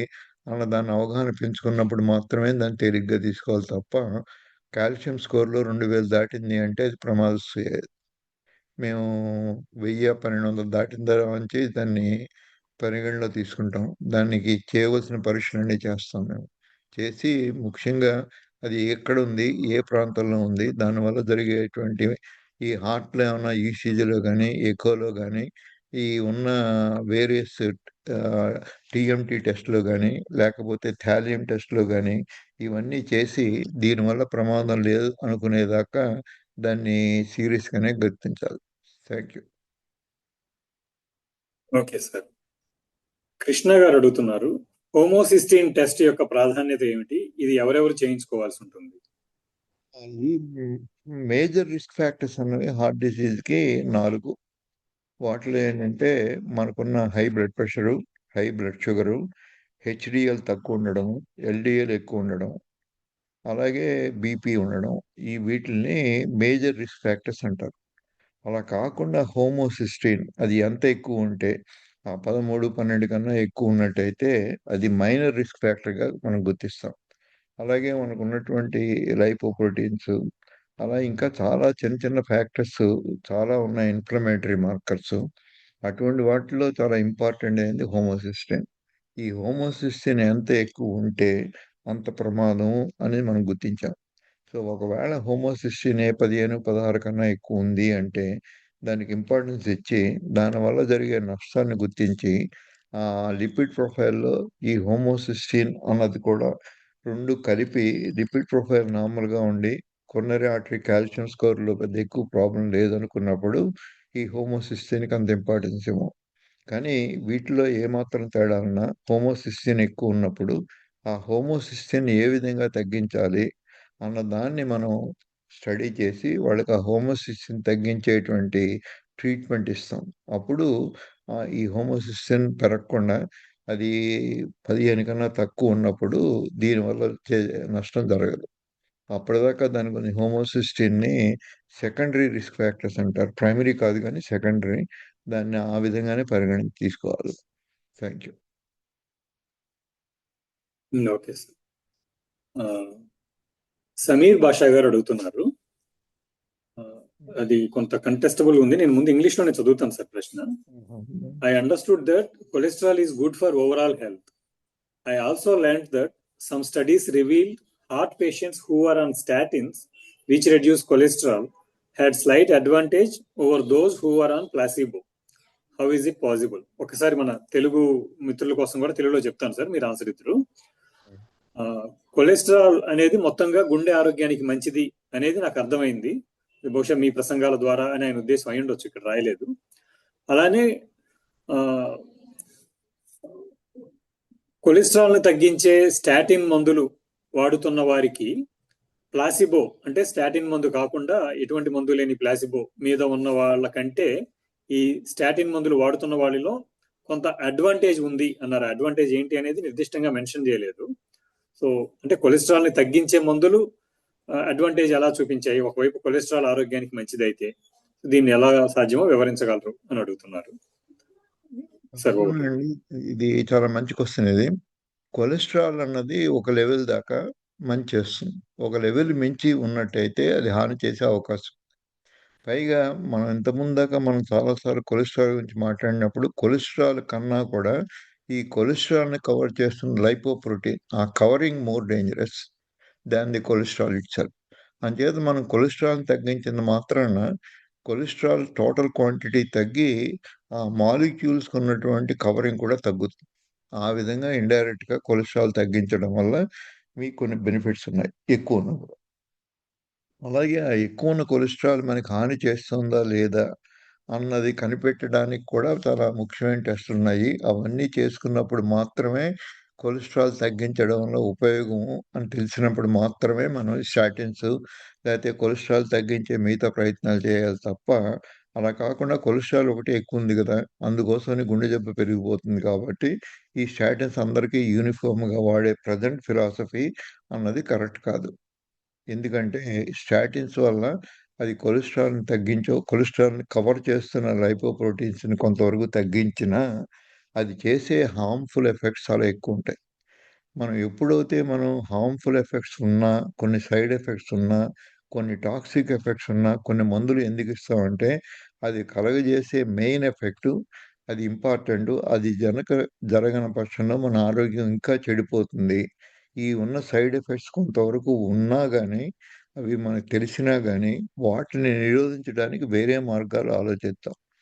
ముఖ్యంగా ఏదైతే కొలెస్ట్రాల్ పెరగడం వల్ల వచ్చిన నష్టాన్ని మనం దాన్ని భర్తీ చేయడానికి కొలెస్ట్రాల్ తగ్గించే మందులు వాడతాం.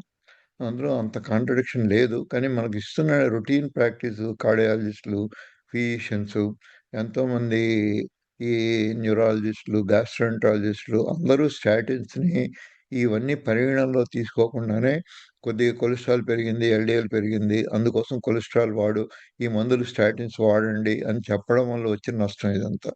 సో అందుకోసం నీ అప్రోప్రియేట్ ఇండికేషన్స్ ఉండి కొన్ని పరిస్థితుల్లో స్టాటిన్స్ వాడడం వల్ల నష్టం లేదు.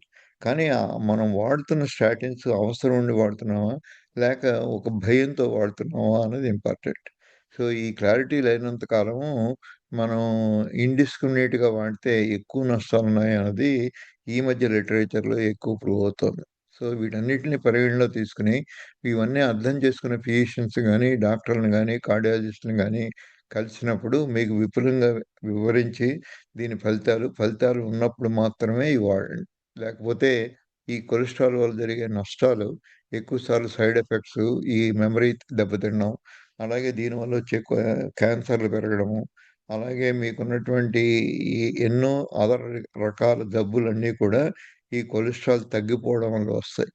మజిల్ ట్రాన్స్ రావడము ఇలా. సో, వీటిలో ఉన్న సైడ్ ఎఫెక్ట్స్ ఏమన్నా వస్తే దాన్ని ముద్దుగా గుర్తించి ఈ కొలెస్ట్రాల్ డోస్ తగ్గించుకోవాల్సిన అవసరం ఉంటుంది. సో, ఈ విధంగా కొలెస్ట్రాల్ మందుల్ని, స్టాటిన్స్‌ని మనకి ఎప్పుడు వాడాలి, ఎంత వాడాలి అన్నది తెలిసి వాడినప్పుడు కొన్ని ప్రయోజనాలుంటాయి. అలా కాకుండా జస్ట్ కొలెస్ట్రాల్ పెరిగింది, ఎల్‌డిఎల్ పెరిగింది, అందుకోసం నేను వాడుతున్నాను అనుకున్నప్పుడు అన్ని ప్రయోజనాలు లేకపోగా ఒక్కోసారి సైడ్ ఎఫెక్ట్సే డామినేట్ చేస్తాయి. Thank you. Yes sir. ఇందాక ఇంగ్లీష్లో మీ రికార్డ్స్ అందుబాటులో ఉంచమని అడిగిన సంజయ్ గారు he is asking a follow up question. Please give your valuable advice in English to improve insulin resistance. Very important question, and this is how what we do is first a craft insulin assay, and then we identify how much insulin resistance you have got, and based on that one, your symptoms, your disease, whether this insulin resistance is responsible for that or not. Once we identify this is the one main cause for your problem, then we try to reduce the insulin resistance by cutting down the carbohydrates and also making the insulin properly, adequately work in a right conditions. So in that way, we try to control the carbohydrates which stimulate the insulin. So once we control the carbohydrates, the insulin secretion will be controlled, and over a period of time, few weeks or few months, the insulin resistance will be coming down and a proper action of the insulin occurs, and even diabetes also will be controlled along with that. Even if you don't have diabetes, the other issues also will be settled. So we reduce the carbohydrates, we make the insulin normal, whatever that is required for you. This is how our plan of action will be there. You please visit our clinic once, then we can do a more important work, what is to be done for that. Thank you. Sanjay, do you have any other queries? Because you are finding difficulty, they have unmuted you. Do you have any queries? ఎవరండి ఎవరికి? జయానంద్ గారు ఎవరన్నా invite చేస్తున్నారా మీరు? Sir Sanjay గారు ఆయన unmute చేశారు, ఆయన కొంచెం డిఫికల్ట్ ఫీల్ అవుతున్నారని. I mean if that's okay, I think he's clear about this doubt. Okay, we can proceed with the question. Yes sir. Okay sir. Shahida గారు అడుగుతున్నారు. ఈ షహీదా గారు ఇంతకుముందు మైట్రల్ వాల్వ్ స్టెనోసిస్ మీద ఒక ప్రశ్న పంపించారు. బహుశా దానికి సంబంధించి ఇంకో ప్రశ్న.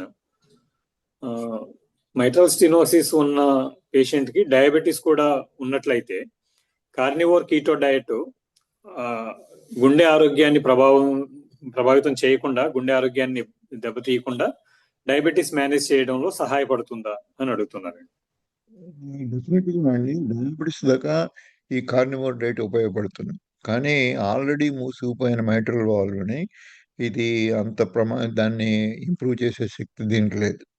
దానికి కావాల్సిన సర్జరీ చేయించుకుని తర్వాత మీకు డయాబెటీస్ అన్నది లేకుండా మిగతా రాబోయేటువంటి ఈ మెటబాలిజంలో జరిగేటువంటి ఎన్నో కాంప్లికేషన్స్ ఆపడానికి ఈ ప్రత్యేకించి కార్నివోర్ డైట్ కానీ ఎల్సిహెచ్ఎఫ్ డైట్ కానీ ఉపయోగపడతాయి.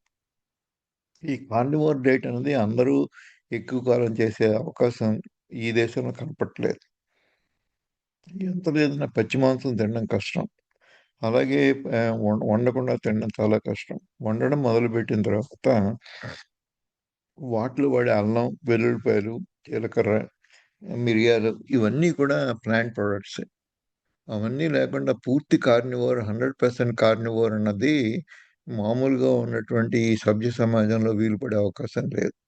కానీ కొంతవరకు ఒక 5 గ్రాములు 4 గ్రాములు కార్బోహైడ్రేట్స్ని అలౌ చేస్తూ కార్నివోర్ డైట్ చేసి దానివల్ల ఎంతోమంది ఫలితాన్ని పొందుతున్నారు. అటువంటి ప్రయత్నం డెఫినెట్గా చేయొచ్చు. కానీ మీకు ఆల్రెడీ దెబ్బతిన్నటువంటి మైటల్ వాల్వ్ దాన్ని కరెక్ట్ చేసే శక్తి కార్నివోర్ డైట్ కూడా లేదు. సో దానికి తెలిసి మెకానికల్ ప్రాబ్లము మెకానికల్గానే హార్ట్ వాల్వ్ రీప్లేస్ చేసుకోవడము, లేకపోతే ఓపెన్ హార్ట్ సర్జరీ ద్వారా ఇంతకుముందు బెలూన్ చేశారని చెప్తున్నారు కాబట్టి అన్నిసార్లు బెలూన్ చేయడం వల్ల ఎక్కువ ఉపయోగం ఉండదు. ఓపెన్ హార్ట్ సర్జరీ చేయడం వల్ల బెటర్ రిజల్ట్స్ వచ్చే అవకాశం ఉంటుంది. ఒకవేళ ఈ వాల్వ్ను ప్రిజర్వ్ చేసే సర్జరీలో వీలు పడిన పక్షంలో వాళ్ళందరూ కూడా వాల్వ్ రీప్లేస్మెంట్ చేసుకున్నప్పుడు ఇంకా ఎక్కువ ఉపయోగం ఉంటుంది. Thank you. Okay sir. Krishna గారు ఒక పర్టికులర్ కేసు గురించి ఒక ప్రశ్న అడిగారు, బీపీ ఉన్న ఒక పేషెంట్ గురించి. అది ప్రస్తుతానికి తీసుకోవడం లేదు సార్, మనం ప్రశ్నలు అయిపోయిన తర్వాత చివరిలో టైం ఉంటే తీసుకుందాం. తప్పకుండా. సుబ్బారావు గారు ఒక ప్రశ్న అడుగుతున్నారు, ఎల్సిహెచ్ఎఫ్ డైట్ ఆల్జైమర్స్ ను నివారించడంలో సహాయం చేస్తుందా అని అడుగుతున్నారు. తప్పకుండా చేస్తుందండి. కీటోన్ బాడీస్ ఎంత ఎక్కువ పెరిగితే ఆల్జైమర్స్ లో ఉన్నటువంటి ఈ మతిమరుపును తగ్గించే అవకాశం ఉంటుంది. కానీ కొంతవరకు ఎల్సిహెచ్ఎఫ్లో మనం అందరం డయాబెటీస్ తగ్గించుకోవడానికి స్థూలకాయం తగ్గించుకోవడం కన్నా కూడా ఎక్కువ స్ట్రిక్ట్గా చేయవలసిన అవసరం ఉంటుంది. ఆ కార్బోహైడ్రేట్స్ అనేది అతి మినిమంగా చూడాలి. అలాగే కీటోన్ బాడీస్ ఎన్ని పెరిగాయి అన్న వాటిని మెజర్ చేసుకుంటూ అది 1.5 టు 2.5 దాటినప్పుడు మాత్రమే ఈ ఆల్జైమర్స్ డిసీజ్లో ఉపయోగపడుతుంది. సో కొద్దిగా స్ట్రిక్ట్గా చేయగలిగితే అది డెఫినెట్గా కీటో డైట్ అన్నది ఆల్జైమర్స్ డిసీజ్ వాళ్ళకి ఎంతో ఉపయోగపడుతుంది. మళ్ళీ వాళ్ళు చాలా పనులు మిగతా వాళ్ళ సహాయం లేకుండానే వాళ్ళు చేసుకునే పరిస్థితికి వస్తుంది. ఏమన్నా అవసరం వస్తే దాన్ని మమ్మల్ని సంప్రదిస్తే మీ సరైన సలహాలు సరైన పరీక్షలు చేయించి దాన్ని కరెక్ట్ చేసే అవకాశం ఉంటుంది. Okay sir. షర్ములా గారు అడుగుతున్నారు, ఎల్సిహెచ్ఎఫ్ డైట్ ఆస్తమా రోగులకు, ఆస్తమా పేషెంట్స్ కి సహాయకరంగా ఉంటుందా? డెఫినెట్గా నిశ్చయం చెప్పచ్చండి. చాలా మందికి ఆస్మా అటాక్స్ వచ్చినా కానీ ఎంత ఇంటెన్సిటీ లేకపోవడం, ఆ డ్యూరేషన్ పెరగడం ఇవన్నీ జరుగుతున్నాయి. అంచేత ఈ keto diet or LCHF diet or low carbohydrate healthy fat diet డెఫినెట్గా ఆస్మా రోగులకు కూడా ఉపయోగపడుతుంది. మొత్తం రోగం అంతా తగ్గకపోయినా కనీసం వాడే మందులు ఫ్రీక్వెన్సీ కానీ ఆ డోస్ కానీ తగ్గే అవకాశం ఎంతైనా. Thank you. Okay, sir. So, Mr. Sanjay ji has raised his hand. So, Sanjay ji, you can ask your question. You can unmute and ask your question. You are allowed to talk now. Thank you, sir. Yes, please go on. Sir, thank you very much for clarifying the improving the insulin sensitivity. And I wanted to know that if the patient is having the diabetic issue, so should he can go for the 1 meal a day plan, or he should have the 3 meal in a day? Probably the best is instead of having a 3 meal or a 1 meal, 2 meal a day is better. That most of the diabetic patients can tolerate well that. And we can suggest what type of a food they can have in the 2 meals based on all the tests, particularly Kraft insulin test.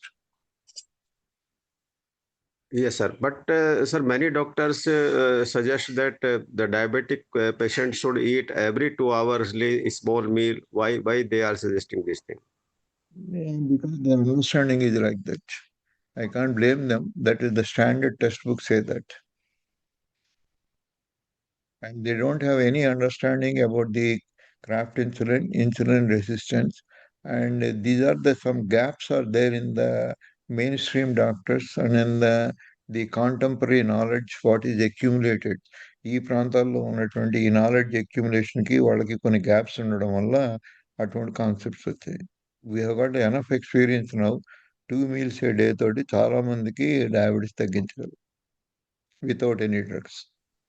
Actually, sir, I was following the plan by advised by the doctor, but now I am having the 3 meal plan, and in the 3 meal plan in morning, lunch, and evening, I am having the eating window 40 to 50 minutes. Just I am eating and I am doing well. I have increased my protein intake instead of carbohydrate, and just I am doing my energy level better. My insulin sensitivity is now good.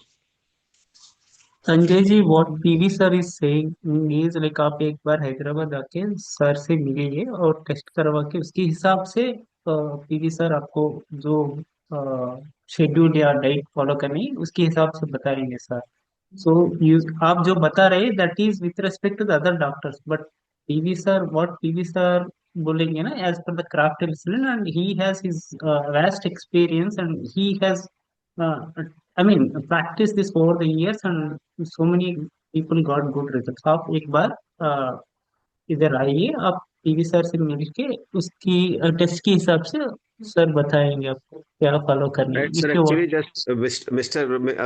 Kiran Kumar is also one of ITS officers, and I am in contact with her, and he is following Dr. Saab diets and all the things, and he is not having any medicines. Kiran Kumar sir, he is also under the advice of our honorable Dr. P.V. Narayan sir. So I know, and I am benefited a lot. I want to thank. The most important thing is we don't wear somebody else's t-shirt, somebody else's suit, unless we give our own measurements. So if you borrow that one for one day or half day, it's okay.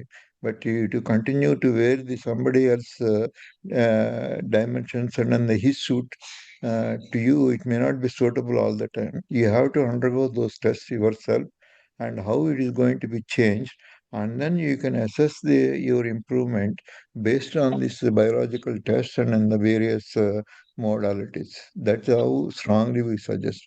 When somebody suggests somebody like Karan Kumar or somebody, that is a reflection of his right and his needs. That may not be reflected to you, to your problems.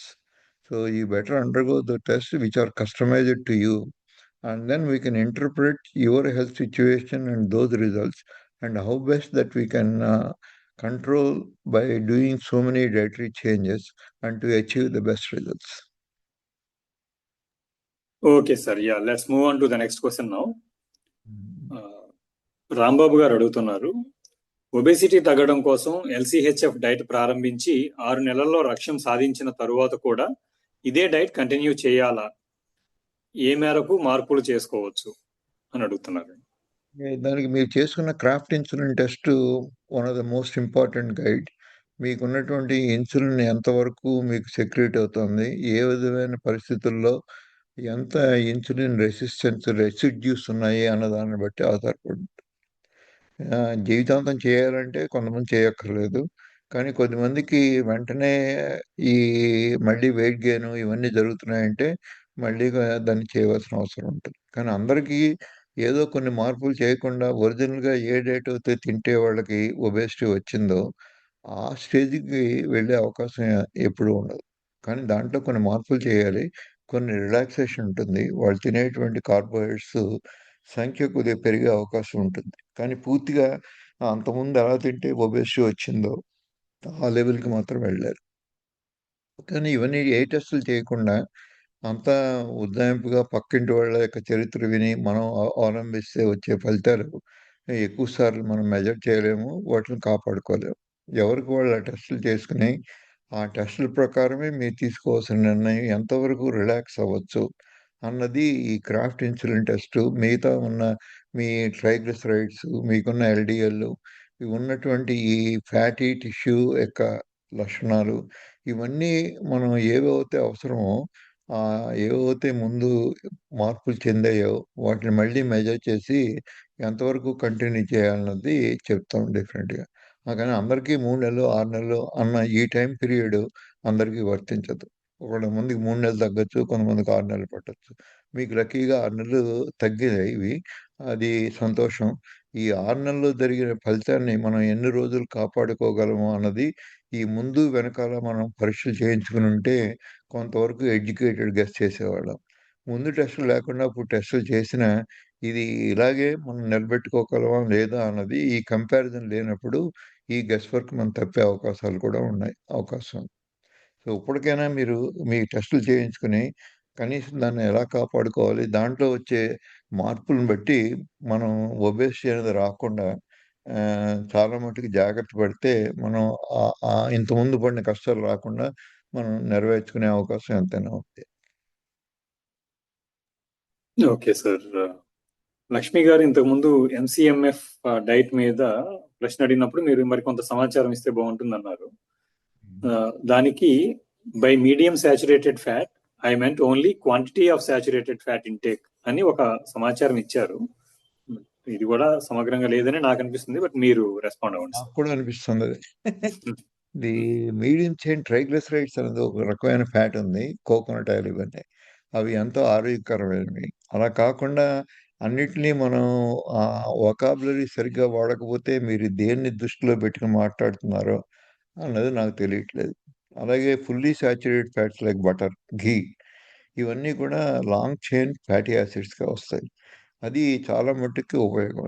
అలాగే medium chain అనేప్పటికీ మనకి lauric acid, అలాగే ఉన్నటువంటి ఎన్నో capric acid, caprylic acid ఇలా ఎన్నో రకరకాల fatty acids అన్నీ ఆ కోవకు చెందుతాయి. అవి కొంతవరకు హాని చేస్తాయి, కొంతవరకు మంచి చేస్తాయి. ఏ కంటెస్ట్‌లో అవి తీసుకుంటున్నామో అలాగే షార్ట్ చైన్ ఫ్యాటీ యాసిడ్స్ ఉన్నాయి. ఈ యాపిల్ సైడర్ వెనిగర్ మీరు బయట బజార్‌లో కూడా దొరికేవి. అవన్నీ షార్ట్ చైన్ ఫ్యాటీ యాసిడ్స్. అలాగే కొంతవరకు దాంట్లో వల్ల ఎక్కువ మంది బెనిఫిట్ పొందిన వాళ్ళు ఉన్నారు, కొంతమంది నష్టపోయిన వాళ్ళు ఉన్నారు. సో ఏ సిచ్యువేషన్‌లో మనం వాడుతున్నాము, ఎంతవరకు అది ఉపయోగం అన్నది పీరియాడికల్‌గా టెస్ట్ చేసుకొని ఫ్రీక్వెంట్‌గా ఈ ఈ నాలెడ్జ్ ఉన్నటువంటి ఫిజిషియన్స్‌ని, సర్జన్స్‌ని కలిసినప్పుడు they can give a better direction. వాళ్ళకి మీరు అవాయిడ్ చేశారు, వాళ్ళ కన్సల్టేషన్ ఫీజ్ ఒకటే. అదొక్కటి మార్చుకుని ఇవన్నీ కంట్రోల్ చేసుకుందాం అంటే ఇంకా ఎక్కువ టైం పట్టొచ్చు. Thank you. Thank you sir. మిత్రులారా, మనం సెషన్ గంటన్నరగా నిర్వహించుకుంటూ ఉన్నాము. సో ఇప్పటి వరకు ఉన్న ప్రశ్నలు తీసుకోవడానికి మరి కొంత సమయం పడుతుంది, కాబట్టి కొత్త ప్రశ్నలు పంపించకుండా ఉండవలసిందిగా కోరుతూ ఉన్నాము. ఇంకా ఉన్న ప్రశ్నల్లో అవసరం వస్తే ఇంకో సెషన్ కండక్ట్ చేస్తాం. ఎస్ సార్, నిజంగా ఎక్కువ ప్రశ్నలు ఉంటే ఇంకో సెషన్ కూడా మనం ప్రశ్నల సమాధానాల కోసం పెట్టుకుందాము. అంటే మన నిరుత్సాహపరచడం ఎవరిని మాకు ఇష్టం లేదు. ఓకే మిత్రులారా, అయితే డాక్టర్ పివి గారి సలహా మేరకు మీకు ప్రశ్నలు ఉంటే మీరు ఆపుకోవద్దు, ఇక్కడ పోస్ట్ చేసేయండి. నిజంగా ప్రశ్నలు చాలా ఎక్కువ ఉన్నాయనిపిస్తే ఇంకో సెషన్ మనం కంటిన్యూ చేసుకుందాం. అయితే ప్రశ్నల్ని ప్రోత్సహిస్తున్నారు పివి గారు, ప్రశ్నించే గలాలని. అవును సార్, ప్రశ్నలు చాలా అవసరం. సో మిత్రులారా, మేము అమెండ్ చేసుకుంటున్నాము. ప్రశ్నలు ఉంటే పంపించండి. అయితే అవకాశం మేరకు ఈ రోజు తీసుకుంటాం, లేని పక్షంలో మరో సెషన్ నిర్వహించుకుందాం. Yes sir. సో తర్వాత ఎల్సిహెచ్ఎఫ్ డైట్, హార్ట్ హెల్త్ గురించి, ఆస్మా గురించి ప్రశ్నలు వచ్చాయి కదా సార్. దానికి కొనసాగింపుగా ఒక రకంగా పార్కిన్సన్స్ డిసీజ్ లో ఎల్సిహెచ్ఎఫ్ డైట్ రోల్ ఉందా అని రామకృష్ణ గారు అడుగుతున్నారు. డెఫినెట్ గా ఉందండి. పార్కిన్సన్ డిసీజ్ కూడా చాలా ఇంప్రూవ్మెంట్ ఉంటుంది, వాళ్ళు వాడే మందులు తగ్గుతాయి, కానీ దానికి చేసే షెడ్యూల్స్ అన్ని వేరుగా ఉంటాయి. ముందు దానికి కావాల్సిన టెస్టులు చేసుకుని ఆ కీటోసిస్ అన్నది ఎంత ఎక్కువ మెయింటైన్ చేస్తే పార్కిన్సనిజం తగ్గుతుంది. సో ఫ్రీక్వెంట్గా వాళ్ళు కీటో ఎస్టిమేట్ చేసేటువంటి ఇప్పుడు ఇంట్లోనే ఈ టెస్టులు చేసుకునే అవకాశం ఉంది. ఇవి కాస్త ఇంపోర్ట్ చేసుకుని మీరు ఇవి ఈ ఆన్లైన్లో ఉన్నటువంటి అమెజాన్లో అటువంటి వాటిలో కూడా దొరుకుతున్నాయి. ఈ కీటోన్ బాడీస్ రెగ్యులర్గా మీరు వారానికి ఒకసారి 2 సార్లు మనకున్న ఐడియల్ రేంజ్లో వచ్చేదాకా టెస్ట్ చేసుకుని ఆ రేంజ్లో కనుక మెయింటైన్ చేయగలిగితే పార్కిన్సన్ కూడా ఇంప్రూవ్మెంట్ డెఫినెట్గా ఉంటుంది. కొద్దిమంది నేను చూసిన వాళ్ళు పార్కిన్సన్ కూడా ఇంప్రూవ్ అవ్వడం చూశారు, కానీ పూర్తిగా మందులు మానేసే శక్తి ఎక్కువ మందికి రాదు, అది ఎక్కువ ఏళ్ళ నుంచి ఉంటే. అదే ఏదో ఈ మధ్య 6 నెలలు 1 ఏడాది క్రితమే వచ్చే పార్కిన్సనిజం ఈ టెస్టులు చేసుకుని ఈ డైట్ మార్చినట్టయితే ఏ మందులు లేకుండా కూడా వాళ్ళు పార్కిన్సన్ సిమ్టమ్స్ అన్ని తగ్గించుకునే అవకాశం ఉంటుంది. అలాగే 4-5 ఏళ్ళ కన్నా ఎక్కువ సఫర్ అవుతూ ఈ 4-5 ఏళ్ళ నుంచి మందులు వాడుతుంటే మందులు తగ్గించుకుని ఈ ఈ ట్రెమర్స్ అన్నీ కూడా ఇంప్రూవ్ చేసుకునే శక్తి ఎక్కువ ఉంటుంది దానికి. సో ఈ లిమిటేషన్స్ తెలుసుకుని దానికి తీసుకోవాల్సిన సలహా తీసుకుని వర్కప్ చేసుకుని మనం చేసినట్టయితే మీకు సహాయం చేయడానికి మేము రెడీగా ఉన్నాం. Thank you. Yes sir. Rajasekhar గారు అభినందనలు తెలియజేస్తూ చప్పట్లు పంపించారు. ఇందాక మనం కృష్ణ గారి ప్రశ్న ఒకటి తీసుకోలేదు సార్, అది ఒక క్లినికల్ కేసు సంబంధించింది అనుకున్నాం కదా, ఆ ప్రశ్న చదువుతాను. పేషెంట్ వయసు 37 సంవత్సరాలు. మా సోదరుడు, అతనికి గతంలో ఫ్యామిలీ సమస్యలు ఉండి ఆ టైంలో బీపీ 150/110 ఉంది. దానికి మెడిసిన్స్ వాడారు 2 సంవత్సరాలుగా. అయినా బీపీ పెద్దగా తగ్గలేదు మెడిసిన్స్ వాడుతూ ఉన్నప్పుడు కూడా. ఇప్పుడు ఫ్యామిలీ సమస్యలు లేవు. బీపీ మెడిసిన్ గత ఒక నెల రోజులుగా డిస్కంటిన్యూ చేశారు. అయినా కానీ ఇప్పుడు బీపీ 140/99 ఉంటుంది. మందులు డిస్కంటిన్యూ చేయొచ్చా, చేయడం సేఫేనా అని అడుగుతున్నారు. సహజంగా బీపీని తగ్గించుకోవడానికి ఇంకేమైనా మార్గాలు ఉన్నాయా అని అడుగుతున్నారు సార్. డెఫినెట్గా నాకు అర్థమైందండి ప్రాబ్లం కొంతవరకు. ఇది బీపీ మాత్రం సడన్ గా మానేస్తే వచ్చే నష్టాలు ఎక్కువ ఉంటాయి. ఈ 140/99 అన్నది నార్మల్ కాదు. ఈ 99 అన్నది 90 కన్నా తక్కువ ఉండాలి. ఈ 140, 130 ఉండాలి. అప్పటిదాకా మందులు మానేస్తే వచ్చే నష్టాలు ఎక్కువ ఉంటాయి తప్ప లాభాలు ఏమి ఉండవు. అలాగే ఒక్కోసారి వాళ్ళు టాలరేట్ చేయలేకపోతే ఈ మందులు మానేసిన ఈ కొద్దిపాటి బీపీ వల్ల కూడా చాలా మందికి పక్షవాతం రావడం, హార్ట్ అటాక్ రావడం కూడా జరుగుతూ ఉంటాయి. సో ఆ విధంగా సడన్ గా మందులు మానేయడం అనేది మంచిది కాదు. రెండోది, మందులు కూడా తగ్గించుకోవాలి. ఆ తగ్గించుకోవడానికి కూడా మీరు తీసుకున్న పిండి పదార్థాలు ఆహారమే తీసుకుంటూ, మీరు ఉప్పునేమీ తగ్గించకుండా పిండి పదార్థాలతో పాటు తింటూ, మీ ఇన్సులిన్ రెసిస్టెన్స్‌ని పెంచుకుంటూ వెళ్ళినట్టయితే మీకొచ్చే ఫలితాలు చాలా తక్కువ. అలా కాకుండా మీరు తీసుకున్న పిండి పదార్థాలు తగ్గించి, మీరు తీసుకుంటున్నటువంటి ఈ సాల్ట్ ఇవన్నీ కూడా తగిన మోతాదుల్లో దాన్ని కంట్రోల్ చేసినప్పుడు ఈ బీపీ అవి తగ్గిన తర్వాత మళ్ళీ మామూలుగా తినే అవకాశం ఉంటుంది. అప్పటిదాకా కొన్ని స్ట్రిక్ట్ ఈ డైట్ కనుక ఫాలో అయ్యి ఎక్సర్సైజ్ కనుక చేస్తూ ఉన్నట్టయితే మీకు పూర్తి స్వస్థత కలిగే అవకాశం ఎంతైనా. Thank you.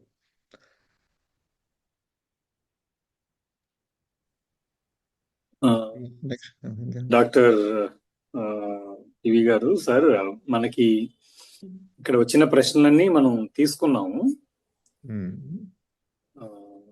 దాదాపు బహుశా ఇంకా ప్రశ్నలు కంటైనా రిక్వెస్ట్ వస్తే నెక్స్ట్ సెషన్ కూడా చేద్దాం. మనం అదే మిత్రులారా కంప్లీట్ చేయలేదు. ఎస్ సార్, బహుశా నేను చేసిన అనౌన్స్మెంట్ మూలంగా ప్రశ్నలు ఆగిపోయాయేమో. ప్రశ్నలు ఏమైనా ఉంటే పంపించండి, అవసరమైతే నెక్స్ట్ సెషన్ లో కూడా వాటిని ఆన్సర్ చేసుకోవచ్చు. అనేక మంది మిత్రులు మీరు ఓపిక్గా సమాధానాలు చెప్పడం పట్ల అభినందనలు, ధన్యవాదాలు వ్యక్తం చేస్తూ మెసేజ్లు పంపించారు. అందరికీ నా కృతజ్ఞతలు తెలియదు. శ్రేష్ఠ గారు ఇప్పుడే ఒక మెసేజ్ చేశారు సార్, ఆ మెసేజ్ తీసుకుందాం. అది చెప్పండి. ఒక నిమిషం సార్.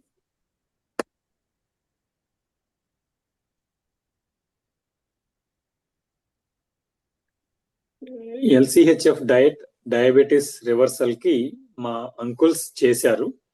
వాళ్ళ వయసు 45 సంవత్సరాలు పైగా ఉంది.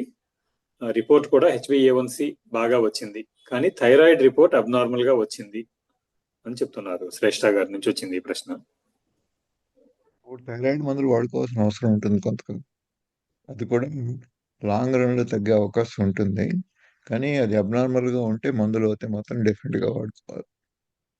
Thank you. ఓకే సార్, అయితే ఈ పూటకి మనం ప్రశ్నలన్నిటికీ సమాధానం చెప్పాము. ఈ మొత్తం సెషన్ లో జరిగిన చర్చల్ని సమరైజ్ చేస్తూ లేదా ముగిస్తూ మీరు ముగింపు వాక్యాలు చెప్తే మనం సెషన్ క్లోజ్ చేసుకోవచ్చు. ఇది చాలా ఇంప్రూవింగ్ గా ఉందండి. ఇంతకుముందు ఎప్పుడు లేని క్వశ్చన్లు వచ్చాయి మనకి. మేబీ గుండె జబ్బులు వాడడం దేనివల్ల, కానీ ఇది శుభసూచకం. ఇలా ఎంతమంది క్వశ్చన్ చేస్తే దానికి ఉపయోగపడే ఆన్సర్లు చెప్పడం వల్ల అడిగిన వాళ్ళే కాకుండా ఇంకా అడగకుండా మొహమాట పడి మిగిలిపోయిన వాళ్ళకు కూడా ఉపయోగం ఉంటుంది. సో ఈ విధంగా వాడు అడిగిన క్వశ్చన్ వాళ్ళకి సమాధానమే కాకుండా ఇండైరెక్ట్ గా చాలా మందికి అనుమానాలు తీర్చడానికి అవకాశాన్ని కల్పిస్తున్నారు. వాళ్ళందరికీ నా ధన్యవాదాలు. ఈ విధంగా ఈ స్ఫూర్తిని పెంచుకుని ఈ క్వశ్చనింగ్ అథారిటీ అనేది ఎంత పెంచుకుంటే మనకు అంత ఉపయోగం. అది యాక్టివ్ ఎనాలిసిస్కి ఉపయోగపడుతుంది. అలా కాకుండా విన్నదేదో విని అక్కడికే మర్చిపోయి ఇది మనకు సంబంధం లేదు అని అనుకోకుండా ఇవాళ కాకపోయినా రేపైనా కానీ ఇవన్నీ అందరికీ అవసరం వచ్చేటువంటి నాలెడ్జ్ అడుగుతున్నారు, క్వశ్చన్లో ఉపయోగపడేది అడుగుతున్నారు. ఎన్నో క్వశ్చన్ చాలా ఇంటెలిజెంట్గా ఉన్నాయి ఇవన్నీ. సో ఇవన్నీ కూడా మనకి భావితరాల వాళ్ళకి ఇవిన్నా కానీ చాలా మట్టుకునే నాలెడ్జ్ వస్తుంది. సో అందుకోసమని క్వశ్చన్ని ఎంకరేజ్ చేయడం ముఖ్య ఉద్దేశం. ఎంతమంది ఎన్ని క్వశ్చన్ అడిగితే అంత మంచిది. ఒక విధంగా ఒక ఫూలిష్ క్వశ్చన్ అడిగినా టెంపరీగా ఆ రోజు ఫూలిష్ అనిపించిన మిగతా అడగని వాళ్ళకు కూడా ఆ డౌట్ ఉంటాయి. వాళ్ళు అడిగే ధైర్యం కూడా లేకపోవడం వల్ల ఎవరో ఒకడు ముందుకు వచ్చి అడిగినప్పుడు దానివల్ల మిగతా వాళ్ళకి కూడా ఉపయోగం ఉంటుంది. మంచి క్వశ్చన్ అయినా చెడ్డ క్వశ్చన్ అయినా కానీ క్వశ్చన్ ఆన్సర్ చేసినప్పుడు దానివల్ల వచ్చేటువంటి ఫలితాలు ఎక్కువ మందికి ఉపయోగపడతాయి. సో ఈ దృష్టిలో పెట్టుకుని నేను అడిగేది మంచి క్వశ్చనా కాదా, మిగతా వాళ్ళు ఏమనుకుంటారు ఏమిటి అనే ఇటువంటి అనుమానాలు లేకుండా మీకు వచ్చిన డౌట్ని ఫ్రీగా ఎక్స్ప్రెస్ చేయండి. మాకు తెలిస్తే మేము చెప్తాం, మాకు తెలియకపోతే ఇంతవరకు తెలుసు ఇంతవరకు తెలియదు అన్నదాన్ని ఒప్పుకోవడానికి నాకు ఏమాత్రం అభ్యంతరం లేదు. అందుకోసమనే నాకున్న నాలెడ్జ్ లిమిటెడే అందరిలాగే. కొన్ని మాత్రమే మాకు తెలుస్తాయి. ఆ తెలిసిన వాటిలో మీకు ఉపయోగపడేంత వరకు మేము మీకు సహాయం చేయగలం. Thank you very much for that. Yes sir, thank you sir. చాలా మంది మిత్రులు ఇక్కడ అభినందనలు తెలియజేస్తూనే ఉన్నారు. ఇంకా వాళ్ళందరూ అన్నట్లుగా చాలా ఓపిక్గా చాలా వివరంగా సమాధానాలు ఇచ్చారు. సమాధానాలు ఇవ్వడమే కాకుండా ప్రశ్నించడాన్ని కూడా చాలా చక్కగా ఎంకరేజ్ చేశారు.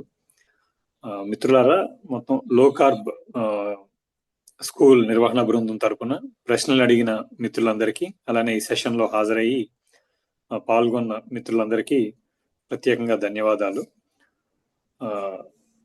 సార్ అన్నట్లుగా ఈ ప్రశ్నించడం ద్వారా ఇంకా అనేక కొత్త విషయాలు, రెగ్యులర్ గా లెక్చర్ లో కొన్ని కవర్ చేయలేని అంశాలను కూడా ప్రశ్నలు అడగడం వల్ల వాటిని మళ్ళీ నిర్దిష్టంగా వాటి మీద మాట్లాడడానికి అవకాశం ఉంటుంది. అంటే ఇంకా ఏమైనా ప్రశ్నలు ఉన్నా లో కార్బ్ స్కూల్ అడ్మిన్ బృందానికి ఇక్కడ చాట్ బాక్స్ అనేది సెషన్ అవ్వగానే చాట్ బాక్స్ క్లోజ్ అవుతుంది కాబట్టి లో కార్బ్ స్కూల్ అడ్మిన్ బృందానికి కూడా మీరు మీ ప్రశ్నలు పంపించవచ్చు. తద్వారా పివి గారికి ఆ ప్రశ్నలు ప్రెజెంట్ చేసి అవసరమైతే మరో సెషన్ లో కూడా వీటికి సమాధానాలు పొందుదాం. అలానే తదుపరి జరగబోయే లో కార్బ్ స్కూల్ సెషన్స్ లో రెగ్యులర్ గా పార్టిసిపేట్ చేయడం ద్వారా, యూట్యూబ్ లో గత ప్రసంగాలను వినడం ద్వారా ఈ అంశంపై అవగాహనను పెంచుకొని ఒక ఆరోగ్యకరమైన సమాజాన్ని నిర్మించడం కోసం మనందరం కృషి చేద్దాం. మరొకసారి అందరికీ ధన్యవాదాలు తెలియజేస్తూ ఈ సెషన్ ముగిసిందని ప్రకటిస్తున్నాను. Thank you.